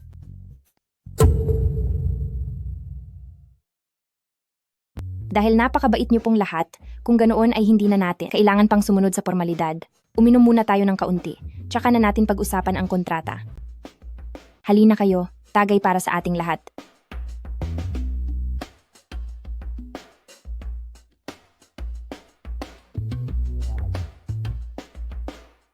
May nakagawa palang pasunurin ng isang henyo sa negosyo na si President Gu. Mukhang hindi nga dapat maliitin itong si President Xi. Napag-isipan na po namin ang tungkol sa kontrata. Huwag po muna kayong magmadaling tumanggi. Nandito na rin lang naman tayo. Pakinggan niyo muna po ang mga ideya ko para sa proyektong ito. Pagkatapos ay tignan ang nilalaman ng kontrata. Hindi pa naman huli para tumanggi mamaya. Pipirmahan na po namin ang kontrata. Teka, talagang may tiwala po kami na magtatagumpay ang proyektong ito. Mag-isip pa po kayong mabuti. Sinabi na nilang pipirma na sila. Huwag kang manggulo, hindi pa nga nila nakikita ang kontrata. Hindi naman sila mga hibang. President Xie, gusto po naming pirmahan ang kontratang ito. Ha? Tama ba ang narinig ko?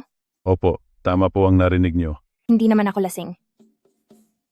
Pero hindi pa po natin nababasa ang kontrata, di ba? Hindi na kailangang basahin, naglitiwala po kaming lahat sa inyo. May pakiramdam po kaming lahat na kapag sumama kami kay President Xi, tiyak nakikita kami ng malaking pera. Halatang pinagpala at espesyal si President Xi. Masyado nyo naman akong pinupuri. Kayo po ang tunay na mga bigatin sa negosyo. Ginamitan mo ba sila ng mahika? Bakit nagkakaganito ang lahat? Sadyang napakaganda lang ng disenyo mo, o kaya naman, ay baka nadala lang sila sa ganda mo. Ang mundong ito, puro na lang babola at pambobola? Ang galing! Gusto mo bang magdiwang tayo? Sige, paano kung bumili tayo ng singsing pangkasal bukas? Sige.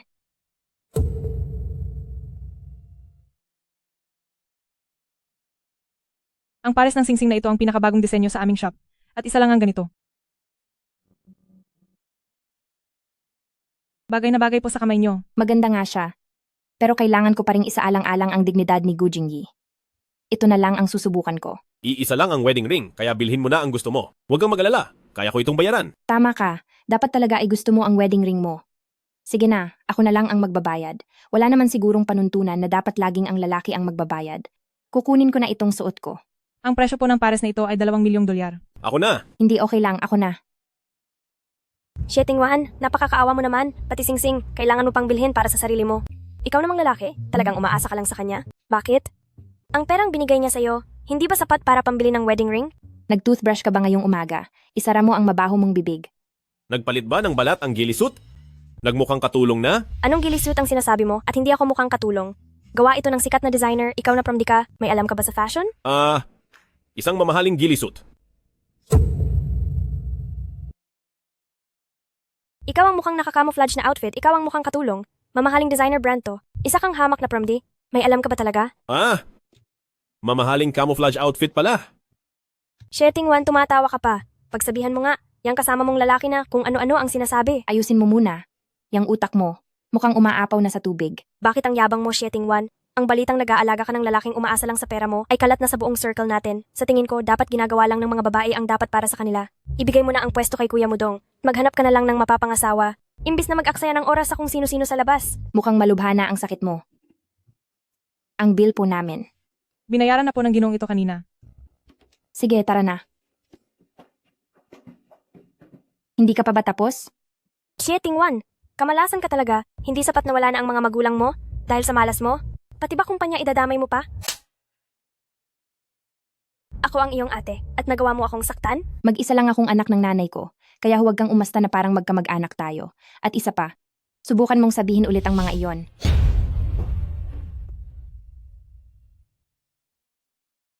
Marami na tayong nakuhang kontrata kailan lang, bilhan kaya kita ng bagong sasakyan, mahirap yung lagi kang nakascooter lang. Ayos lang po, malapit lang ang bahay sa kumpanya, kaya ko namang mag-scooter lang. Sige, kung yan ang gusto mo.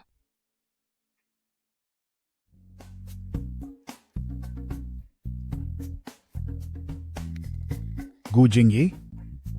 Siya ba talaga yan? Wala pa naman akong nababalitang bangkarote na ang Bingtian. Sandali.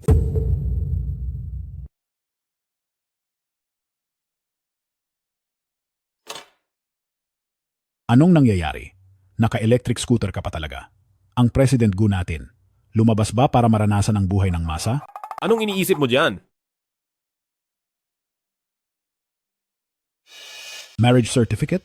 Hay, Hoy, Gu Jingyi, sinasapian ka na ba? Kung hindi ko lang alam na naging karelasyon mo si Cheng Meishi, aakalain kong ayaw mo lang talaga sa mga babae. Pero ngayon sinasabi mo sa akin na kasal ka na. uulitin ko sa'yo, hindi kami naging magkarelasyon ni Cheng Meishi. Talagang ang mga magulang lang niya ang nakiusap sa akin na alagaan siya ng sandali.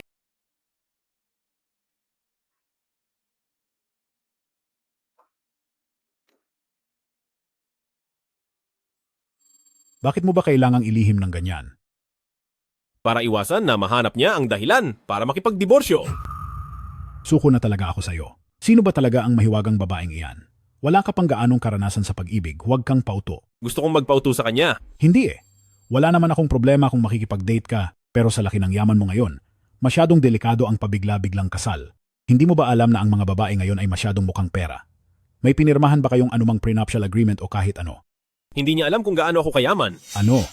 Nagtratrabaho ako ngayon sa kumpanya niya bilang assistant niya at siya ang nagpapasahod sa akin. Kaya lumalabas na ikaw ang lalaking pinapakain niya ngayon. Ganoon ba?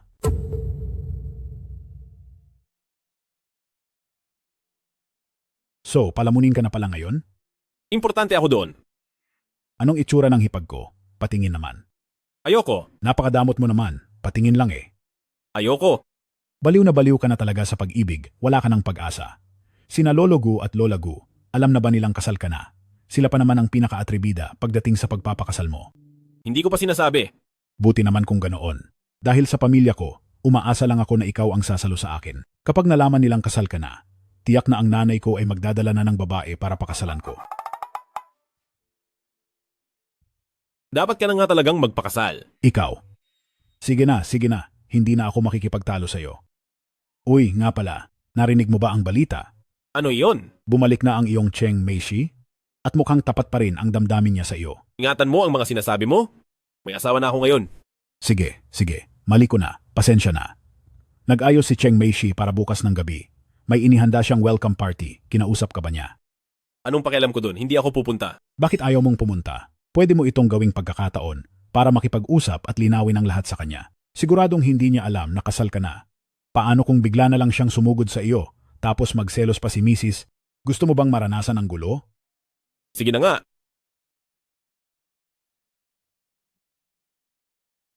Salamat sa inyong lahat sa pagpunta sa aking welcome party. Meishi, gaano ka katagal mananatili dito sa bansa? Depende iyon sa desisyon ng isang tao. Susubukan kong manatili dito sa bansa. Kuya Jingyi, kumusta ka na? Ayos naman. Noong huling pumunta ako sa kumpanya mo, wala ka doon. Nagtatrabaho na ako sa kumpanya ng asawa ko ngayon bilang assistant niya. Pumunta ako sa kumpanya mo para hanapin ka nung huling beses, pero wala ka roon. Sa kumpanya na ng asawa ko ako nagtatrabaho ngayon bilang assistant niya. Kuya Jingyi, huwag kang magbiro. Tama siya. Sa ugali ni Lola Gu, kapag kinasal si Young Master Gu, siguradong malalaman ng buong lungsod at magkakaroon ng malaking handaan. Oo nga, ilang buwan lang tayong hindi nagkita, Jingyi. Kailan ka pa natutong magbiro ng ganyan? Nakalimutan ko palang sabihin sa inyo. Kasal na ako. Kailan pa? Bakit hindi mo sinabi sa amin? Itinuturing mo pa ba kaming mga kaibigan mo? May malalim na dahilan kaya nangyari ito, pero magkakaroon din kami ng selebrasyon balang araw. Huwag kayong mag-alala. Jingyi, bakit bigla-bigla ka na lang napakasal? Dahil kailangan kong kunin ang pagkakataong ito. Dahil kung hahayaan ko itong mawala, pagsisisihan ko ito habang buhay.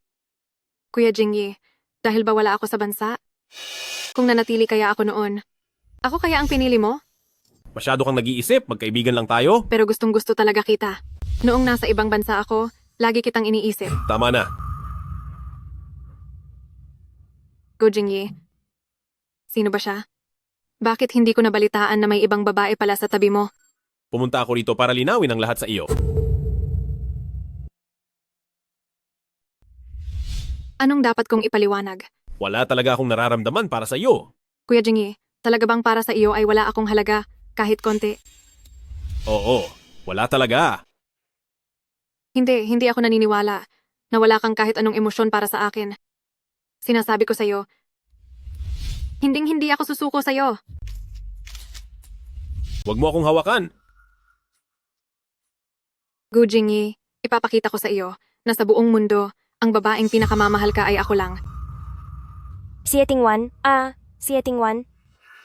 hindi ko inakala na ang lalaking binubuhay mo ay ginagamit ang pera mo para makipagsaya sa ibang babae.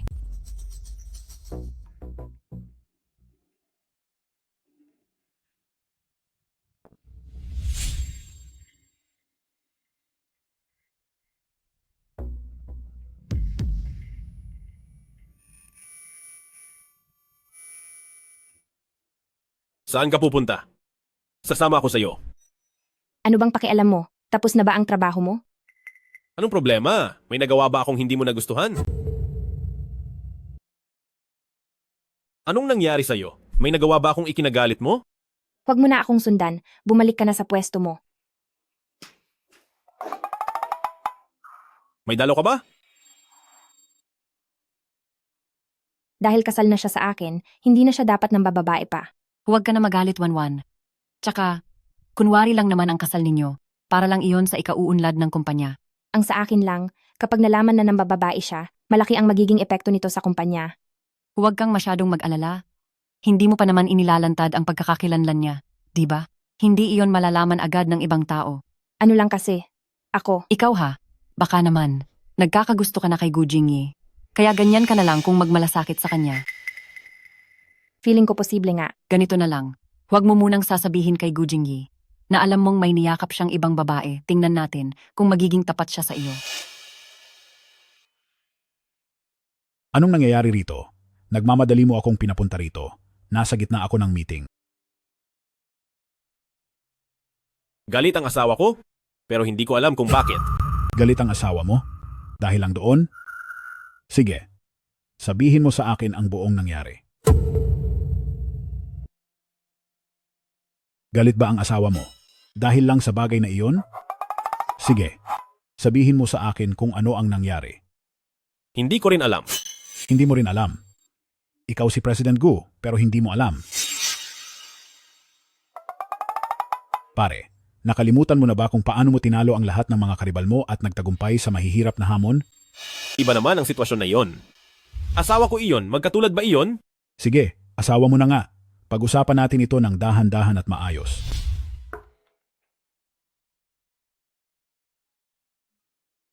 May gusto akong sabihin sa'yo. Ano iyon? Maghintay ka lang sandali. Handa na ba siyang magtapat sa akin?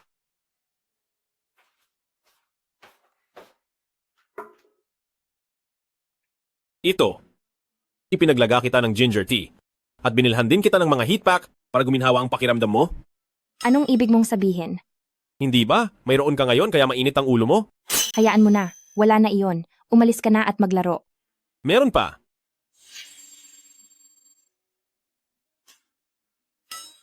Para saan naman ang mga ito?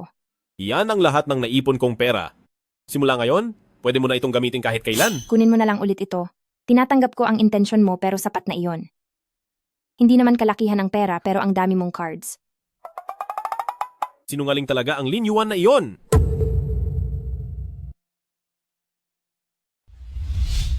Alam kong galit ka, pero hindi ko alam kung bakit. Pwede mo bang sabihin sa akin? Kung may nagawa man akong mali, gagawan ko agad iyon ng paraan. Hindi ko alam ang dapat kong sabihin. Pero nararamdaman ko lang na ang litratong ito ay masakit sa mata. Makinig ka muna sa paliwanag ko. Sige, magpaliwanag ka. Ang pangalan niya ay Cheng Meishi. Kababata ko siya. Marami na akong naitulong sa kanya mula bata pa kami. Pero sumusumpa ako. Tinatrato ko lang siya bilang kaibigan. Eh bakit kayo nagkita? Kakauwi lang niya sa bansa kahapon at sinadya kong pumunta roon para sabihin sa kanya ang balitang kasal na ako.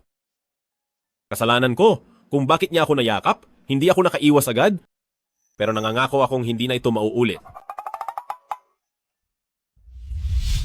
Pwede mo ba akong patawarin?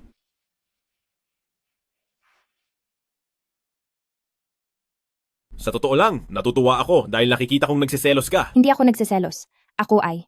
Kahit nasabihing ang kasal natin ay base lamang sa kontrata, hindi ibig sabihin nito na pwedeng gawin ng bawat isa ang gusto nila. Pinapayuhan kita na mas mabuting ingatan mo ang iyong dangal. Dahil kung talagang hindi mo na mapigilan, maghiwalay na lang tayo.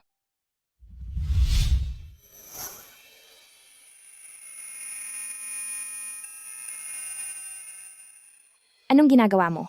Pasensya na. Kapag naririnig ko ang salitang hiwalay, bigla na lang akong nagkakaroon ng reaksyon. Gusto mo bang subukan ulit? Wala kang hiya. Bakit hindi mo subukang muli? Walang hiya ka. Hello, Lola? Jingyi, narinig ko kay Maishi na nagpakasal ka na. Hello? Lola? Hello, hello, hello? Ang signal? Signal? Signal? Ang hina po. Huwag kang magpanggap. Hindi ba't kilala na kita? Malapit na ako sa bahay ng manugang ko. Wala po kaming oras pareho. Paano mangyayari iyon? Gusto mo na namang magsinungaling sa akin. Darating na ako sa loob ng 10 minuto. Pagdating ko doon ay pagbuksan mo ako. Ang lola ko darating dito sa bahay pagkatapos ng 10 minuto. Darating ang lola mo sa loob ng 10 minuto? Bakit hindi mo sinabi sa akin ng mas maaga? Wala akong anumang naihanda. Kakalaman ko lang din. Bilis, bilis, bilis. Magligpit na tayo.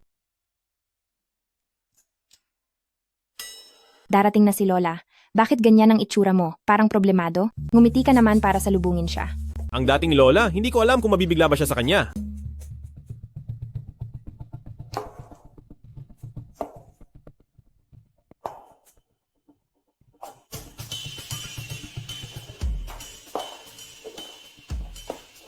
Ito na ba ang asawa ng apo ko? Napakaganda naman niya. Salamat po, Lola. Lola, ano po itong... Lola. Sino po ito? Isang professional actress ang lola ko.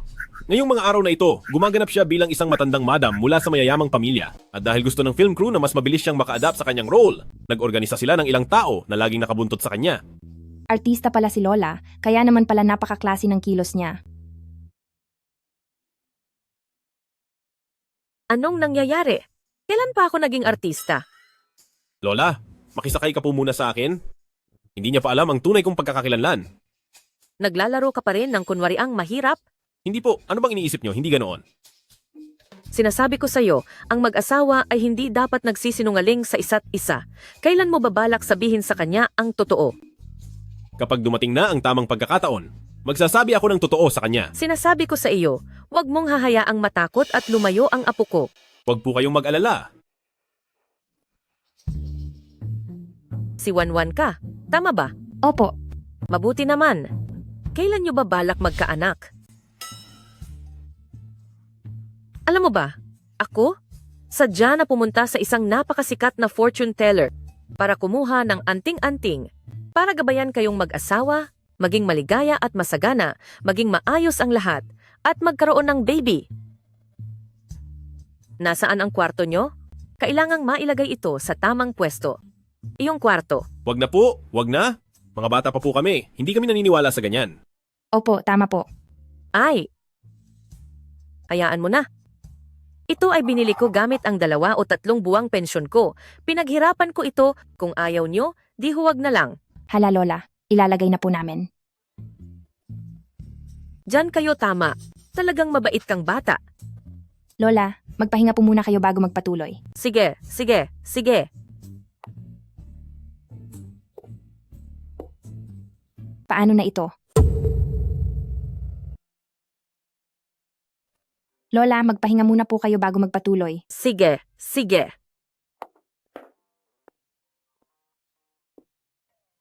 Anong gagawin natin? Basta hindi niya dapat malaman na hiwalay tayo ng kwarto. Kung hindi ay lagot ako. Alam ko.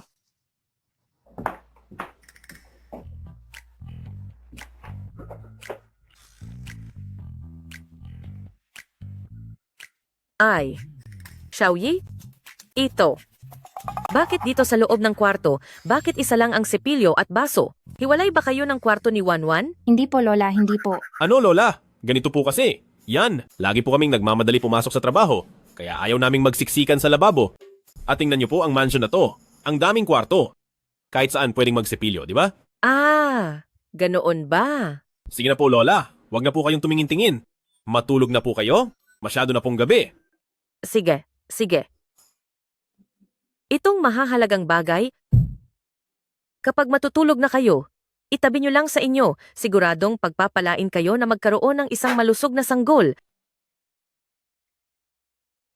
Kayong dalawa, parang may mali ba sa pagsasama ninyo bilang mag-asawa? Wala po. Ikaw, sa aspetong iyon, kung may problema ka talaga, dapat kang magpatingin sa doktor. Lola, huwag na po kayong mag-isip ng kung ano-ano. Malalim na ang gabi, matulog na po kayo, papasok pa kami sa trabaho bukas. Sige. Tama, tama. Heto na. Ano to? Inumin mo to. Para sa ikabubuti mo to. Ininom mo na? Hindi ko iinumin. Pinaghirapan ko iyan gawin. Sige po, iinumin ko na.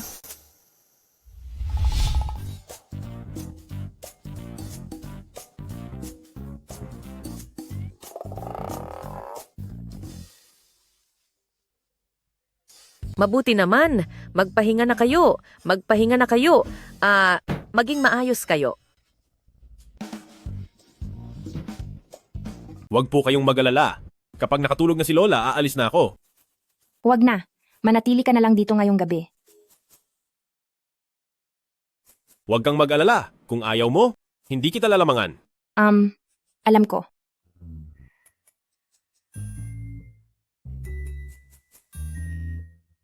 Mainit ka ba? Dahil ba iyan sa sabaw na ginawa ni Lola? Mukhang ganun na nga. Gusto mo bang maligo muna ng malamig na tubig?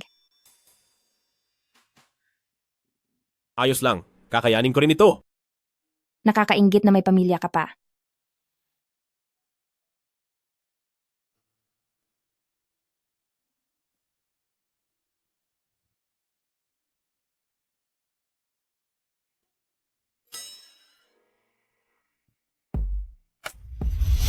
Saan ka pupunta? Pasensya na. Medyo magulo kasi akong matulog. Nasalisihan yata kita. Walang anuman iyon. Hindi naman ako tutol dito. Sa susunod, sige lang.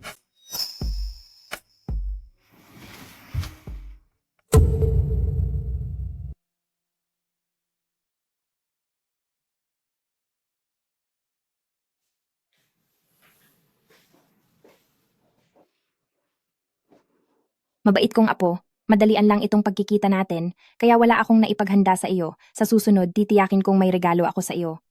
Naiwan ko rin ang sekretong reseta para sa gamot na sopas. Nasa loob ito ng sobre. Hindi ko kailangan iyan. Anong ibig sabihin nito? Bakit ka tumatawa? Kung ayaw mong maniwala, subukan mo. Umalis ka nga rito. Anong gagawin natin, Kuya Mudong? Si Sheting Wan ay malakas ang kapit sa kumpanya ngayon. Kung magpapatuloy ito, tiyak na papanig sa kanya ang ibang mga shareholder at mas magiging mahirap na makuha ang mga karapatan ni Hengyu sa stocks mula sa mga kamay niya. Nagtataka rin ako. Ano? Kinausap ko ng ibang mga kumpanya. Sinabi ko sa kanila na huwag makipagtulungan kay Sheting Wan. Ang Sheting Wan na iyan, anong klaseng panluloko ang ginamit niya para makakuha ng suporta mula sa 100 na pinakasikat na kumpanya? Ay, may naisip na ako. Ano iyon? Halika rito. Lapit ka.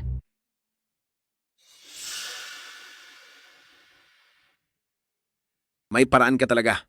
Ay, Siyempre naman.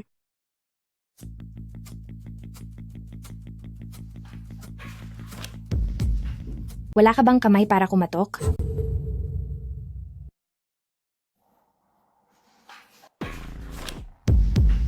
Wala ka bang kamay para kumatok? Bakit ang aga-aga pa ay parang mainit na ang ulo mo? Napakasungit mo. Ang pasensya ko ay para lamang sa mga taong may respeto. Napakatabil ng dila mo. Jetting One, nandito ako para sabihin sa iyo ang isang mahalagang bagay. Diretsuhin mo na ako.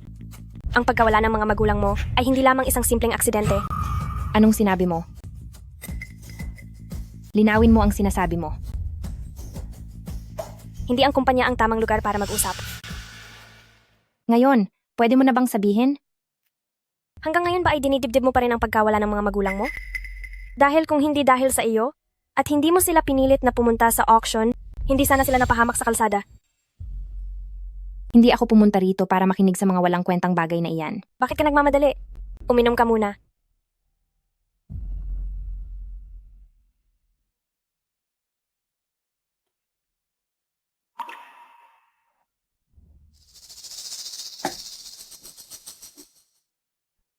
Jetting One, gaano mo pa naaalala ang mga detalye noon? Ako dapat ang nagtatanong niyan sa iyo. Maging ang pulisya ay nagsabing aksidente iyon, ano ang basehan mo para sabihing hindi aksidente ang nangyari sa mga magulang ko? Nasaan ka na? Kasama ko si Sheshinue para pag-usapan ang ilang bagay. May problema ba? Wala naman. Susunduin kita mamaya. Sige.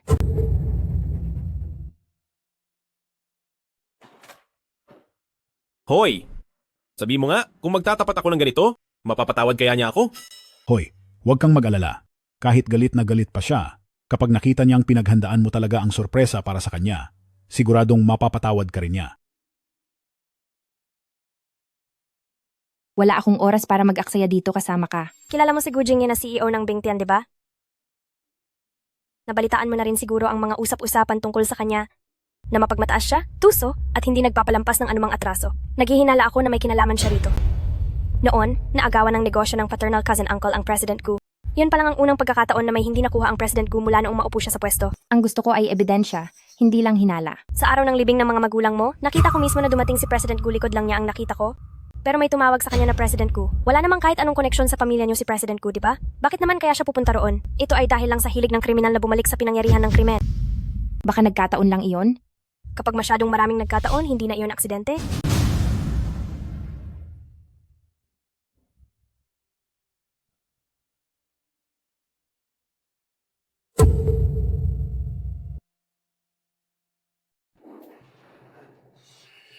Ang hina naman ng epekto ng gamot na ito. Kapag nagpatuloy pa ito, hindi ko na alam kung paano pa magsisinungaling. Nako, maayos naman pala ang hitsura niya. Huwag mo na kasing pangarapin. Hindi ikaw. May inihanda na akong iba para rito. Sige, pababayaan ko na lang siya sa kanya. Tara na.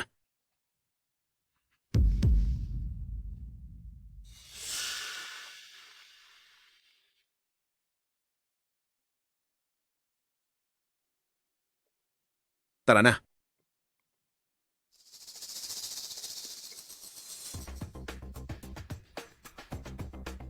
Kumusta? Ang numerong tinatawagan niyo ay kasalukuyang nakapatay. Tulungan mo akong hanapin ang lokasyon ni Shieting One. Sige po, agad na.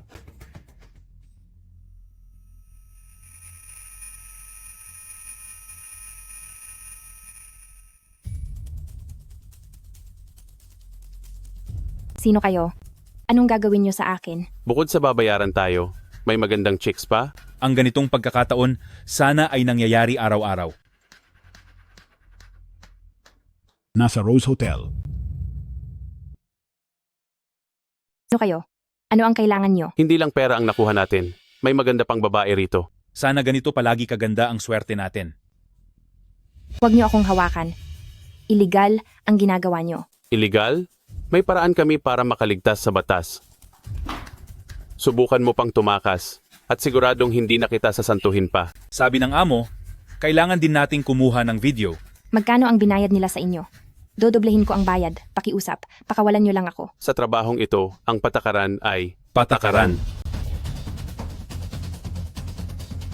Huwag kayong gagawa ng masama. Ako ang presidente ng Hengyu. May asawa na ako. May asawa ka? Bakit? Akala mo ba ang asawa mo ay ang pinakamayamang tao sa Hangcheng at ang presidente ng Bingtian Group na si Gu Jingyi? Bitawan niyo ako. Pakawalan niyo ako. Tigilan niyo ako. Sino ka? Mahal. Bitiwan niyo ako. Sino ka? Mahal.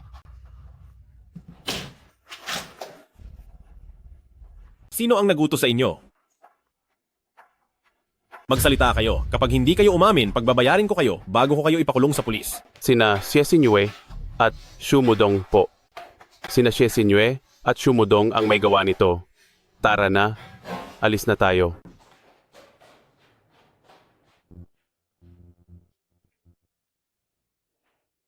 Ayos na ang lahat?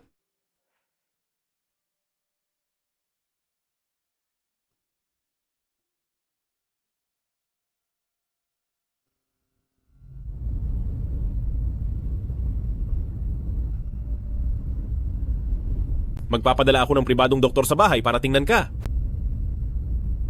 Huwag kang masyadong gumalaw.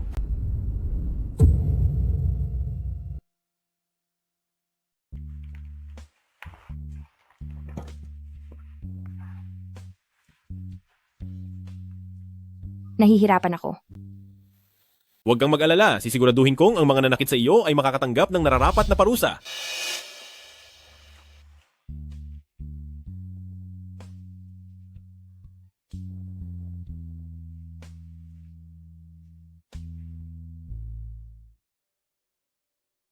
Hoy! Haharap ka sa akin sa loob ng 10 minuto. Kung hindi, hindi na tayo magkikita pa.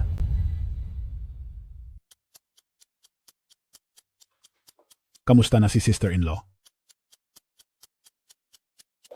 Nakapagpahinga na siya. Mabuti naman kung ganoon. Sayang, nawala ang pagkakataong magtapat. Kailan mo balak sabihin sa kanya na ikaw ang tunay na presidente ng Bingtian?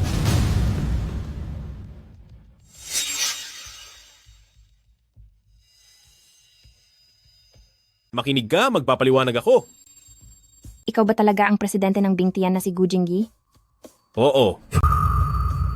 Sa totoo lang, matagal ko na itong gustong sabihin sa'yo. Kaya lang. Umalis ka na. Sister-in-law, pakinggan mo muna ang paliwanag ko. Hindi ka sinasadyang linlangin ni Jingyi, may mabigat lang siyang dahilan. Umalis din kayo. Lumayas kayo.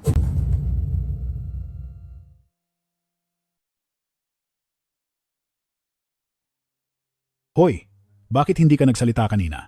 Napipi ka na ba?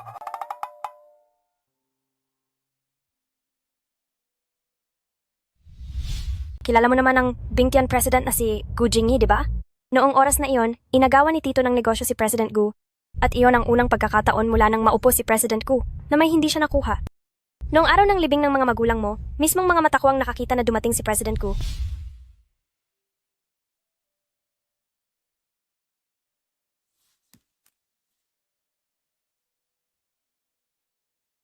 Iniimbestigahan ang naging sanhi ng pagkawala ng mga magulang ko?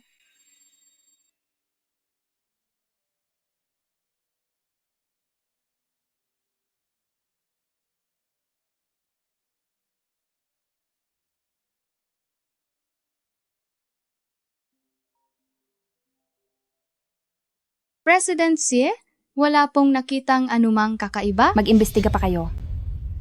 Wala akong pakialam kung anong paraan ang gamitin nyo. Kailangang malaman ko ang katotohanan noong mga panahong iyon. Sumama ka sa akin sa labas.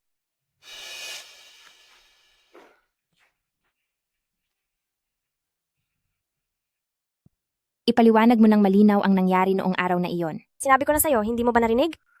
Huwag mong isipin na wala akong hawak na mga ebidensya laban sa iyo at kay Xu Mudong tungkol sa inyong ginawang krimen. Bibigyan pa kita ng huling pagkakataon, magsasalita ka ba o hindi? Iniisip mo ba talaga na wala akong hawak na ebidensya laban sa inyo ni Xu Mudong?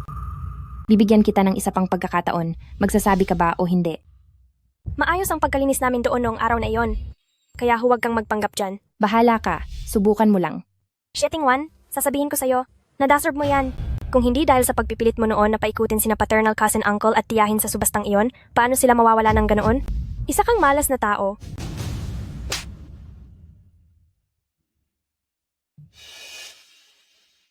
Malas ka? Puntahan mo na ang iyong si Gu Jingyi. Tingnan natin kung paano kanya paparusahan.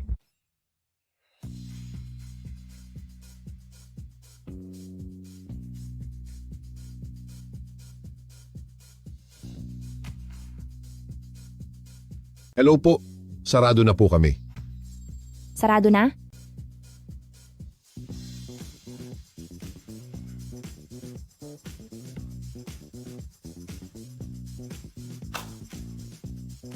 Pang-isahan ang upa sa lugar na ito ngayong gabi. Bigyan mo pa ako ng isang bote.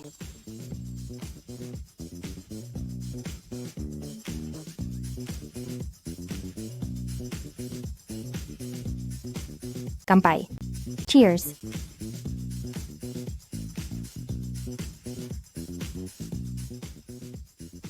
Wala ng alak. Boss, pakiabot ng bote ng alak. Miss, gising po. Hello po. Kaibigan po ba kayo ng may-ari ng phone na ito? Inilagay po niya kayo bilang kaniyang emergency contact. Opo, lasing na po siya rito. Opo, nandito po sa bar ng Nightfall. 1-1?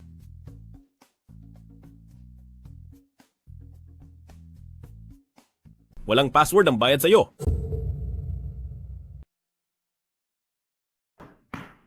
One.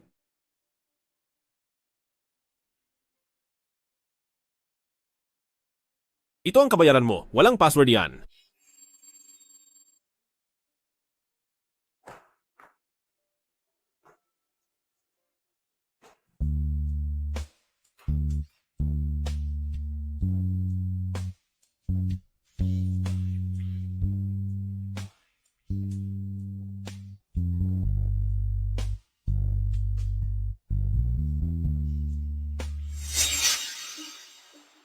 Gu Jingyi, sino ang nagbigay sa iyo ng pahintulot na pumunta sa bahay ko? Maaari ka nang lumabas. Kahapon, iyong bartender ang tumawag sa akin para sunduin ka at iuwi rito. Ngayon, pakiusap lumabas ka na. Ayoko. Gu Jingyi, wala ka na bang hiyang natitira? Wala. Sige, kung hindi ka aalis, ako ang aalis. Aalis na ako, aalis na.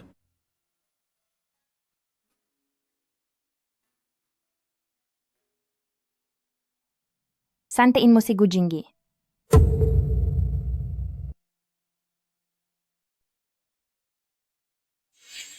Magandang araw po. May utos po si President Xie, si Sante ka na sa trabaho at hindi ka na maaaring pumasok. Nandito ako para kunin ang mga gamit ko. Sabi ni President Xie, ang mga gamit mo ay ipapaship na lang sa Bingtian.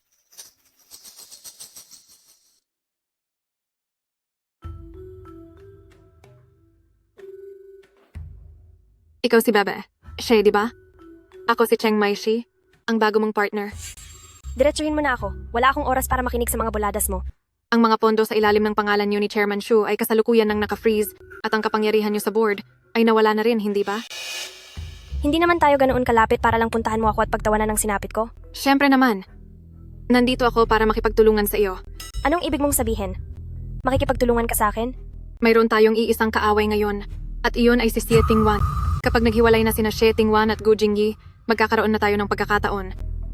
Gusto ko si Gu Jingyi at gusto mo naman si Hengyu. Ano sa tingin mo? Sige. Anong balak mong gawin? Hindi ka pa pinapatawad ng asawa mo. Kaya kahit kulitin mo pa ako, walang mangyayari. Ilang beses pa lang akong nagkakasyon. Bakit ngayon naging advisor mo na ako sa pag-ibig? Hindi ka pinapatawad ng asawa mo. Wala ring saysay kung kukulitin mo ako. Ilang beses pa lang naman ako nagkakaroon ng relasyon. Paano ako naging strategist? Hindi pwede, mag-isip ka pa. Ganito, subukan mong hulaan ang mangyayari sa inyo. Magtarot, Zhouyi, MBTI, o horoscope kayo. Kung hindi talaga uubra, ipakulam mo na lang siya. Mistikong paraan. Magagawa ba yon? Hindi naman masamang subukan. Gu Jingyi, wala ka na talagang pag-asa.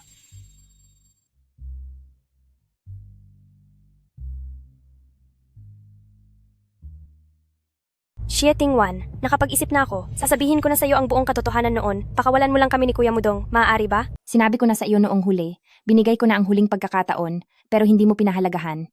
Ikaw, alang-alang na lang na magpinsan tayo, bigyan mo pa ako ng isa pang pagkakataon. Nagmamakaawa ako sa iyo, gagawin ko ang kahit anong gusto mo. Sa tingin mo ba ay maniniwala pa ako sa iyo? Ang hindi kita pagpapakulong ay sapat na kabaitan para sa iyo. Sige, ikaw ang pumili ng lugar natin, okay ba? Sige. Mandaraya. Palagi kang magiging swerte.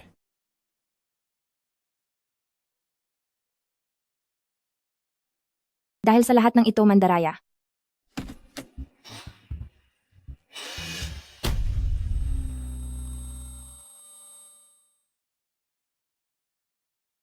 Tatay, nanay. Miss na miss ko na po kayo.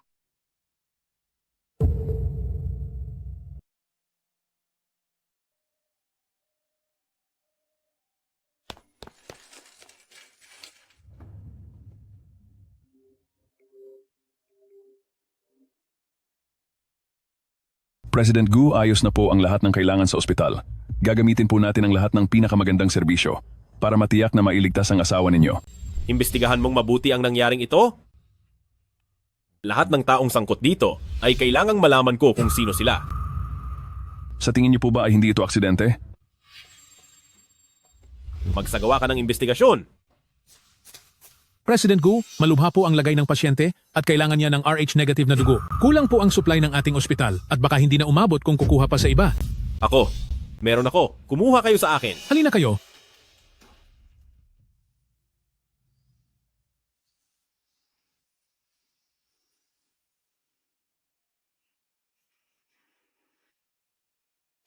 Gu Jingyi. Mabuti na ba ang pakiramdam mo? Gu Jingyi, bakit mo ako nilalapitan? Ano ba talaga ang pakay mo?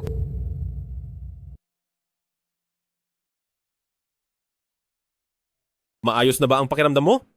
Gu Jingyi, lumapit ka sa akin. Pero ano ba talaga ang pakay mo? Mahal kita. Iyon lang ang totoo. Huwag ka nang magpanggap. Huwag mong sabihin na love at first sight ka sa akin.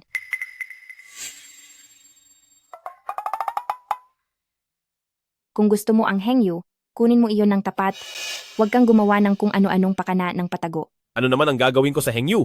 Huwag mong sabihin ang pagkamatay ng mga magulang ko ay wala talagang kinalaman sa iyo. Kanino mo naman nabalitaan iyan? Naaalala mo pa ba noong 18 taong gulang ka? Noong may tinulungan ka sa France? Binigyan mo siya noon ng 10,000. Ang taong iyon ay ako.